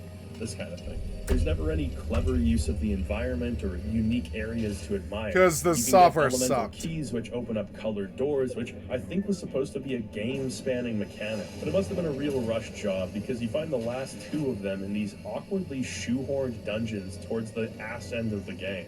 Everything just feels really disconnected. A big part of the problem is the game's visual design. The game just doesn't have a strong art style in the way that many other old-school From games do. There was some of that early 3D it was just uncanniness PlayStation which 1. can What make could a the game's PlayStation favor, but 1 do? It can't transcend its dullness. PlayStation 1 could Looking barely back do at the game's anything. PS2 cohorts. Take the Ancient City. That game's texture work gives its world this tangible layer of griminess. There's just a pervasive feeling of darkness in the use of that heavy black fog everywhere. Shadow Tower Abyss floods your screen with garish bloom lighting and utilizes unnatural colors and motion blur to create a strange atmosphere. My point is that even in the early days of the PS2, From had a great sense of how best to use the hardware to communicate a specific style. I'm inclined to cut Eternal Ring a bit of slack, being a launch title and all, but even From's other launch title, Evergrace, has more appealing visuals. I can deal with the weaker technical details, but the lighting and colors here are just so flat that it really kills the game's potential to be visually interesting. Even the more vibrant parts of the world look dull in a way that doesn't feel intentional. The dungeons have almost nothing by way of static objects or decorations to make them feel like actual locations. They're just big empty square rooms connected to big empty square rooms. It's not a good sign when I feel excited to see bookshelves in the library level. I know it seems like I'm harping on graphics a lot, but you have to understand such a major part of what makes early FromSoft games stand out is their atmosphere, and visuals are a big part of that. The original Shadow Tower can't stack up with any modern game technically, but I'd put it toe-to-toe with almost anything in terms of sheer dreadful ambience. The game looks exactly the way it ought to look to do what it's trying to do. That's the power of strong direction, which is something that just seems to be lacking across the board in Eternal Ring. In trying to simplify and broaden the Kingsfield formula, it never really develops into its own thing. It has a lot of rings, but they're seldom used in interesting ways. It has plenty of dungeons, but they're not enjoyable to play through. None of its ideas develop.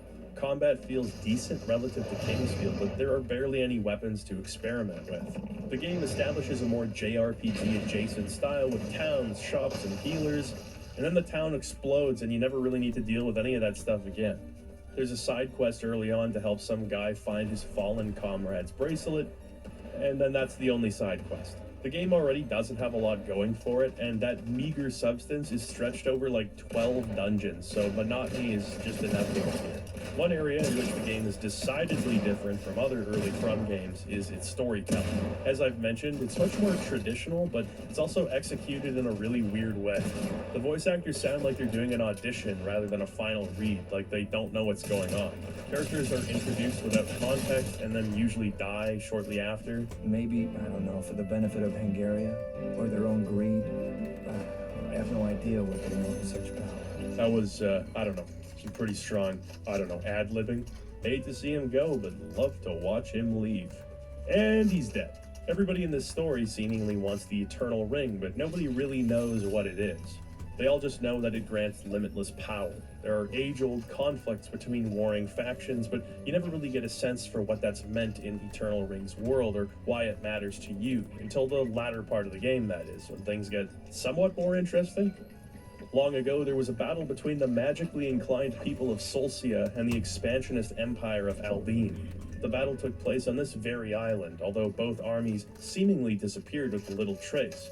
It turns out that before the battle ended, the Solcians transformed the army of Alldayr into monsters. Eventually, you find out that the Eternal Ring isn't a literal ring, but a magical prison created by the progenitors of the Solcians. When the Solcians found the ring, they got real excited because it meant that they could beat the Aldeans, but then they turned into dragons because the Eternal Ring was actually imprisoning a magical baby who thought it would be funny if he turned everyone into dragons. And he was right. It's hilarious. Also, the magical baby is voice acted by a real-life magical baby. Let's talk about this boring stuff tomorrow. Let's talk about other stuff, like the baby computer. Why waste money on union voice actors when the CEO of Agitek has a perfectly good nephew who will spend the afternoon in the booth for a Capri Sun? Yippee! There's a reason that children don't usually do voice work as children, and that's because children stink. Well, usually. The reason that amazing child actors are celebrated isn't because they're amazing relative to Daniel Day-Lewis, it's because they don't stink. And that's so rare that it's worth celebrating. That's why when they become adults, everyone says, well, now you're just an average actor, so we don't love you anymore, and we're only interested in you if you're doing something self-destructive. What was I talking about? Oh yeah, the baby. Well, the baby is funny. It adds a lot to the game, but again, in a From Software way. Some of the concepts explored in the story have potential, but everything about the way it's told undermines any potential for sincere intrigue. Characters don't have any personality, and then they just die anyway. A lot of the ancient history, which is almost cool, is told to you in these long, multi-part monologues. In the end, you fight Baby, then break Baby out of prison.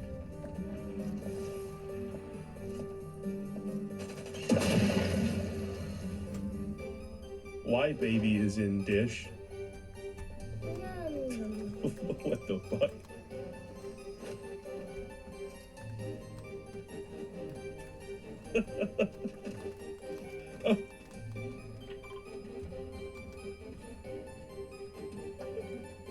Oh, he's rising. I can't move. This has never happened to me before. He's on the move, Kane. This baby's caretaker's name was Lila, and 70% of this ending sequence is just the baby saying her name. Lila.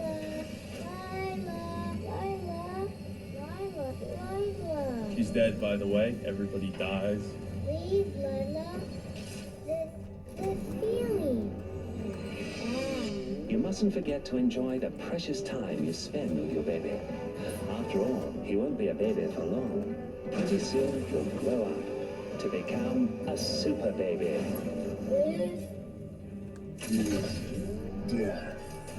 His smile and innocence destroyed.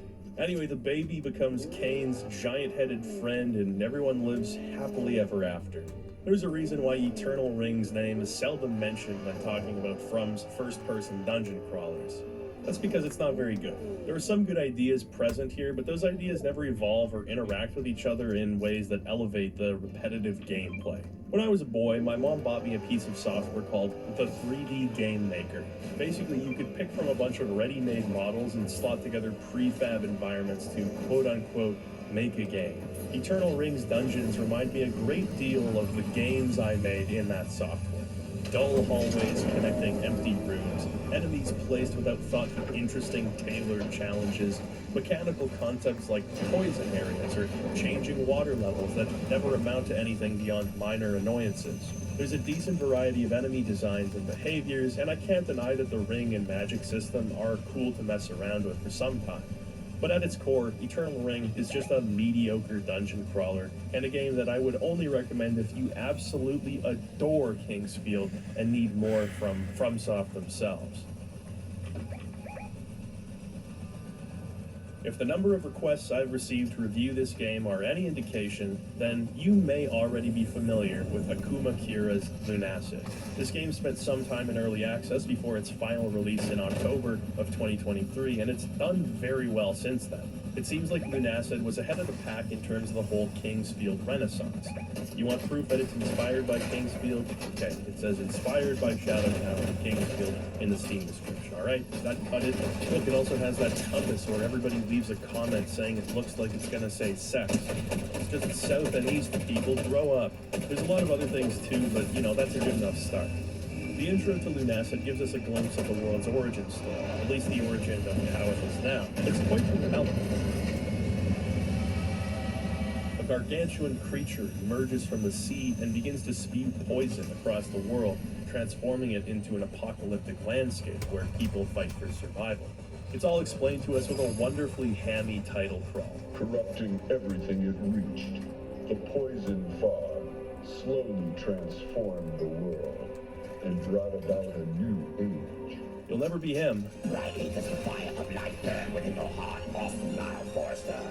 Don't feel bad.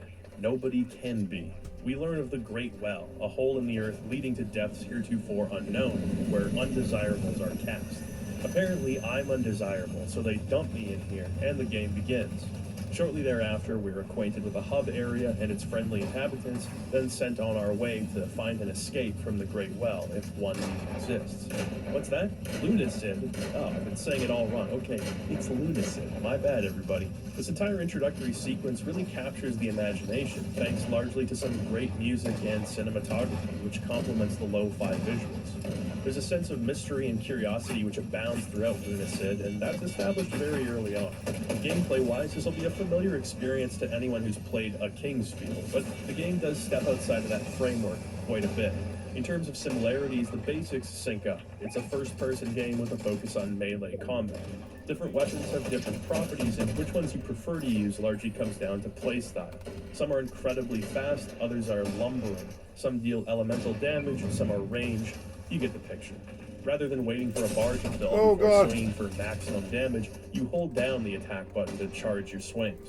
You have to manage your attack timing and dance around enemies, waiting for this bar to fill to maximize your weapon's potential. There are also many magic abilities which aren't learned by leveling up, but acquired through rings which can be found throughout your journey. You can equip 2 weapons and 2 spells at any given time, which can then be quick swapped. A major difference between those classic From games and Lunacid is the leveling system. Each time you level up, you gain points which can be allocated into the stats of your choosing. For example, strength increases your weapon damage, intelligence boosts your mana pool, speed increases your movement speed, dexterity increases your jump height. Everybody who said this game was like Kingsfield lied. You can jump, your movement speed is reasonable and can be made even faster. The game isn't even locked at 20 frames per second. Oh, wait, that actually is an option in the menu. Okay, I like Kingsfield, but what kind of a twisted person would choose this? Look, the moment you design a game to be played with a keyboard and a mouse, it's already stepping well outside of the Shadow Tower Kingsfield paradigm. Probably the single most important aspect of movement and combat in those games is feeling like you're punching somebody in a dream. There's a torpidity to the movement in those games, and basically everything is designed around it. When somebody says they can't get into Kingsfield or that the game is too difficult or slow to be enjoyed, that's probably what they're referring to. If you were to jack up that movement speed to modern standards or mod the game for mouse look, the experience would be so different on such a fundamental level that you wouldn't even be playing the game as intended. Even changing the controls via emulation is already a bridge too far for some purists. All of that to say, Lunacid and really any Kings-like game that allows you to play with a mouse and keyboard have gameplay intentions that are already far removed from their inspirations.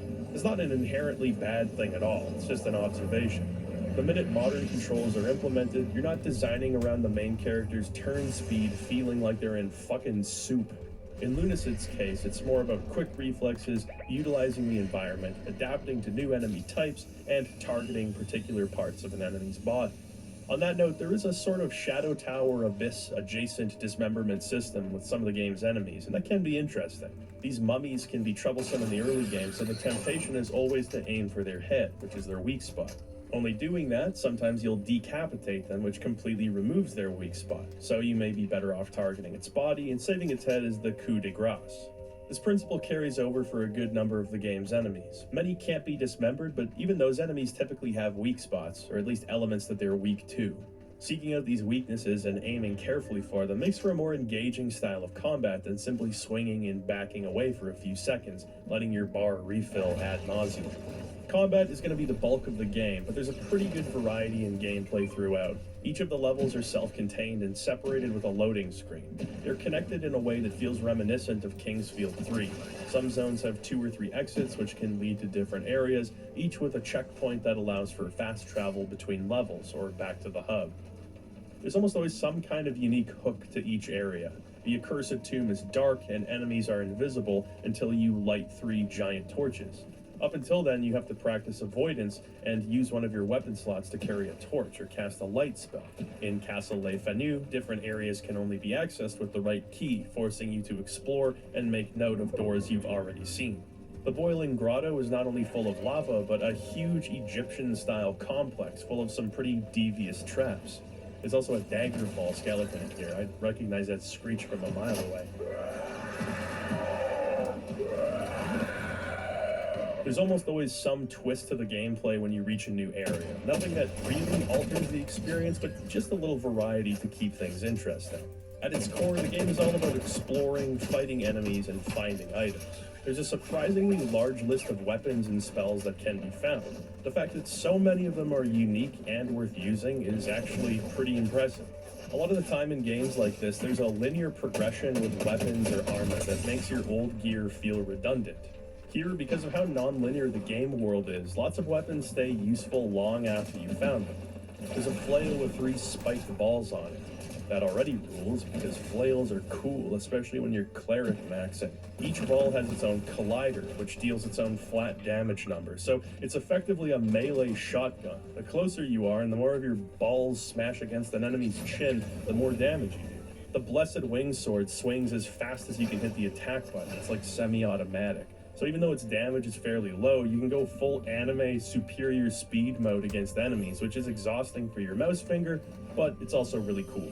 There are some obvious wink-wink nudge-nudge weapons like the Shadow Blade, which, like its Kingsfield 1 inspiration, does great damage but blinds your character. If you make it through a grueling combat gauntlet, you can even find Moonlight, a clear reference to the Moonlight Sword from the From Software classic. What? Come on, man! You shot me from around the corner faster than I could blast my feet, which is fucking bullshit, cocksucker developer. Into a new, more powerful version. This isn't applicable with every weapon, and it's not a particularly deep upgrade system, but it's a nice incentive to play with weapons you may not otherwise consider.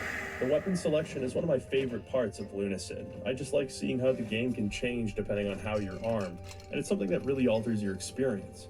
One player might get something approximating Kingsfield, while another player with high speed and a crossbow is basically getting the Duke Nukem 3D experience. You've got a lot of magic options too, and there's a ton of fun to be had there. Lightning, fireball, stuff like that is always helpful, but then there's summoning familiars to fight with you, creating coffins that you can use during platforming segments, lithomancy, which makes inanimate objects start screaming,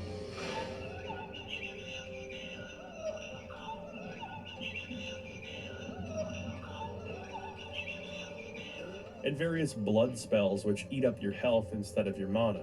Magic in general feels like an extension of melee combat. The two systems complement each other and add a further degree of personalization. Even though there's no armor or accessories, the volume of weapons and magic makes loot hunting fun. By the end of the game, you'll be so decked out with cool stuff that the tables will be completely turned, which is actually kind of a problem. For me, the game was at its best when I was creeping around a new area full of intimidating foes, never straying too far from that checkpoint in case I needed to save my game and refill my health. However, it won't be long before you become a killing machine. Once you crank up your speed or dexterity and find some decent ranged weapons or magic, the game becomes much less intense as you cruise around steamrolling enemies.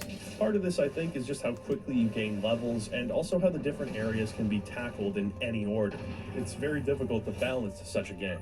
In an effort to keep things fair, some of the later game enemies and bosses just have huge health bars that take forever to chew through. Past the halfway point, I frequently felt like I was simultaneously too weak to progress, but also not in any real danger. It'd be easy to fall into a routine of using the same weapons and magic to clear out rooms, which is why it's good that the weapons and magic are so much fun that you actively want to experiment with them, even if it's not optimal. Regardless, after the early game, I never quite found that difficulty sweet spot again. Perhaps that was my cue to play the game at 20 FPS, but by God, I'm just not doing it, Lunacid. I'm not doing it. Moving through new zones is still enjoyable, and that's largely thanks to the game's eccentric style. The atmosphere here is the star of the show. It's just a visual and auditory candy store, endless vibes from the beginning until the end. On a technical level, the graphics here are somewhere between a PS1 and a PS2 game, with some modern rendering techniques. The unfiltered textures and fog distance evoke the PS1, while the model quality, lighting, and physics are generally well above that system's pay grade. Levels are painted with unusual colors, which creates a psychedelic feeling that stays with you throughout the game, even in some of the more normal-looking areas. In terms of that mood, it's really not like anything I've ever played. There's always a clever use of subtle effects to give each area fingerprints of their own. Things like those Kokiri sprites floating around the forest area, the heat waves distorting your vision in the boiling grotto, or the manually placed light shafts drawing your attention to particular places of interest. Then there's these unique flourishes, like the way the bookshelves in the archives have this funhouse mirror distortion, kind of a Fantasia-like zaniness, complete with malevolent looks. The small things too, like the way objects shake and bounce when you smack them, or the animation on the location name pop-up text. Stuff like this goes a long way in making everything feel cohesive and charming. The game looks consistently unnatural, but it's never garish or unpleasant, unless that's the intended effect, which it sometimes is. There are these great unscripted moments where you're just overwhelmed with this feeling of curiosity towards what's going on in front of you.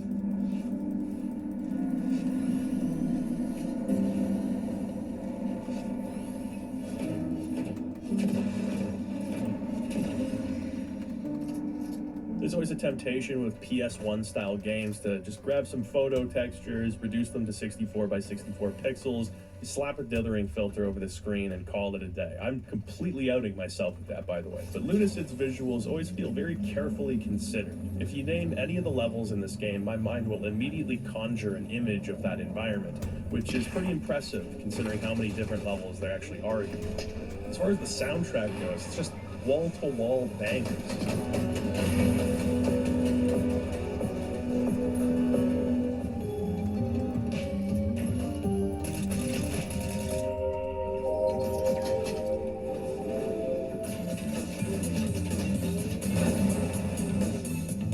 Every area has at least one sick-ass theme song, often more, and I don't think there's a dud in this entire OST. The soundtrack is a collaborative effort composed by the developer Kira, Thor High Heels, Jaren Christ, Astrid Risk, and Jeffrey Norden. As such, there is a contrast between the different tracks and their styles, but this doesn't really bother me. It's reminiscent of Castlevania Symphony of the Night, where you have these upbeat, funky, high-energy tracks giving you a rhythm to go smashing heads to, but then there's plenty of dark, odd-sounding tracks that are just much moodier, sometimes approaching that droning territory where the hairs on the back of your neck are standing up. Do the groovier tracks undercut some of the game's haunting atmosphere? You could make an argument, but the music itself is great, and there's a really sensible balance of moods. There's a huge variety here, and it's almost irritatingly good in its totality. I was just like waiting for a crappy track to start playing. The game is also full of different monsters, some of which have some truly wild designs. As a matter of fact, much like Shadow Tower, I found much of the fun in Lunacid was seeing what sorts of enemies were going to show up next. One of my favorites are these spirit creatures in the forest, which are rendered with a background layer that makes them look like they're out of space-time, which is just way too cool. In the vein of Shadow Tower, there's also plenty of enemies with this incongruent Lovecraftian style, all these weird appendages that are probably used for something, but you'd almost rather not know what. They're accompanied by good sound design too, nice and crispy, which suits the visual style. There's also a good feedback sound when you hit an enemy's weak spot. It's always nice to hear. As for the story, it definitely sits in the background compared to the RPG norm, but there's a bit more interaction than the typical Kingsfield games. Characters will regale you with tales of ages past, but the context will need to be gleaned from various in-game sources. Certain NPC side quest dialogue or hidden notes will contain nuggets of info that allow you to piece together this world's sordid past. In a very From style, even item descriptions can help fill in the blanks. There's a mystical and Lovecraftian underpinning to the entire thing, ending on a deliberately confusing note. You spend time pondering the nature of the well, and as you move forward, reflect on whether or not you even actually want to leave. There are a handful of characters, and while they only periodically have a part to play in the proceedings, there's still a memorable bunch, especially in their visual designs. It's apparently a matter of contention whether or not some of the cutesier designs fit within Lunacid, but honestly, the game doesn't really have a unified sense of seriousness outside of the friendly NPCs, so I think they fit okay. Demi has the most active presence in the game, bringing you to the hub for the first time and showing up here and there to offer musings and advice. There's a skeleton guy who tells long-winded stories, which is a primo character archetype. You've also got the Siegmeyer-esque Garrett the Hound, a good-natured knight whose optional story can be advanced. I really like the Banjo-Kazooie style verbling and gurgling they do in lieu of voice acting too. It's all very charming. The plot makes for a cool backdrop, but I would not describe it as a central reason to play Lunacid. The writing is a bit sloppy in terms of grammar, and sometimes diction feels a little first drafty. When you're playing an affordable game made by a solo dev, you do well to alter your expectations anyway, but it's worth mentioning. Aside from feeling a low-grade sense of mystery, which certainly isn't without value, there were no particular questions I felt a burning desire to get the answers to. No reinvention of the wheel story-wise, but it's good enough, and the atmosphere really elevates it. Exploration and world design are critical components of a game like this, and it's here where I have some mixed feelings. These areas are gorgeous and often fun to explore. Some may disagree, but I like how stats and magical traversal spells actually affect your ability to interact with the environment. Boosting your speed and dexterity will allow you to reach heights you couldn't normally. And even if you don't level up those stats, there are spells you can use like summoning coffins or wind dash. You've also got Icarian Flight, which does the same thing that it does in Morrowind, but without the massive head trauma. Being able to reach otherwise inaccessible points of interest just by being crafty with your skills and tools always feels satisfying, and the rewards for doing so are typically worth it. This to me is a good example of a nice evolution on the sort of basic framework this game shares with Kingsfield. Like I've already mentioned, the unique challenges you're given in these zones are also a nice way of introducing some variety. There's always some new way to engage with the game. Even if these aren't sweeping mechanical changes, they're a great way of breaking up the monotony of dungeon crawling, which is important because dungeon crawling is effectively the entire game. In terms of the breadth of its content, Lunacid is a surprisingly meaty game. A single playthrough isn't too long, somewhere in the neighborhood of 10 to 15 hours, maybe less if you're cruising. But the number of different areas, which are all distinct from one another, is damn impressive. What makes the skeletal structure of Lunacid kind of weird is that if your goal is to finish the game, you only have to participate in a relatively small percentage of the content here. Many areas, both hidden and otherwise, only exist for the sake of plundering, the simple joy of exploration, or achieving goals to trigger one of the game's alternative endings. This is a game that's dadgummed fixin' to burst with secrets. We're not just talking about the sort of cryptic side quests you'd find in a Souls game, although that's present too. I'm talking entire dungeons, which lead to other entire dungeons on par with any of the game's main offerings that are totally optional and, in fact, often very difficult to find. I find myself baffled by this decision, but also with great respect for it. This is an indie game made by a solo developer over several years, which costs a pittance. It's like $14 or less when it's on sale. Most solo developers would struggle to fill a game with enough tasty playable nougat to justify an asking price, and here Lunacid is just like totally unconcerned with whether or not you even experience most of it. The absolute chutzpah. I love secrets and I love replayability, especially in games like this. Kingsfield and Shadow Tower are straightforward affairs when compared to their chief inspiration, Ultima Underworld. But one thing they did not skimp on is the secrets. There's something perpetually hype-inducing about having a hunch over a conspicuous wall, being rewarded for obeying your gut instinct. It's not only a welcome aspect of games like this, but it's a really important one.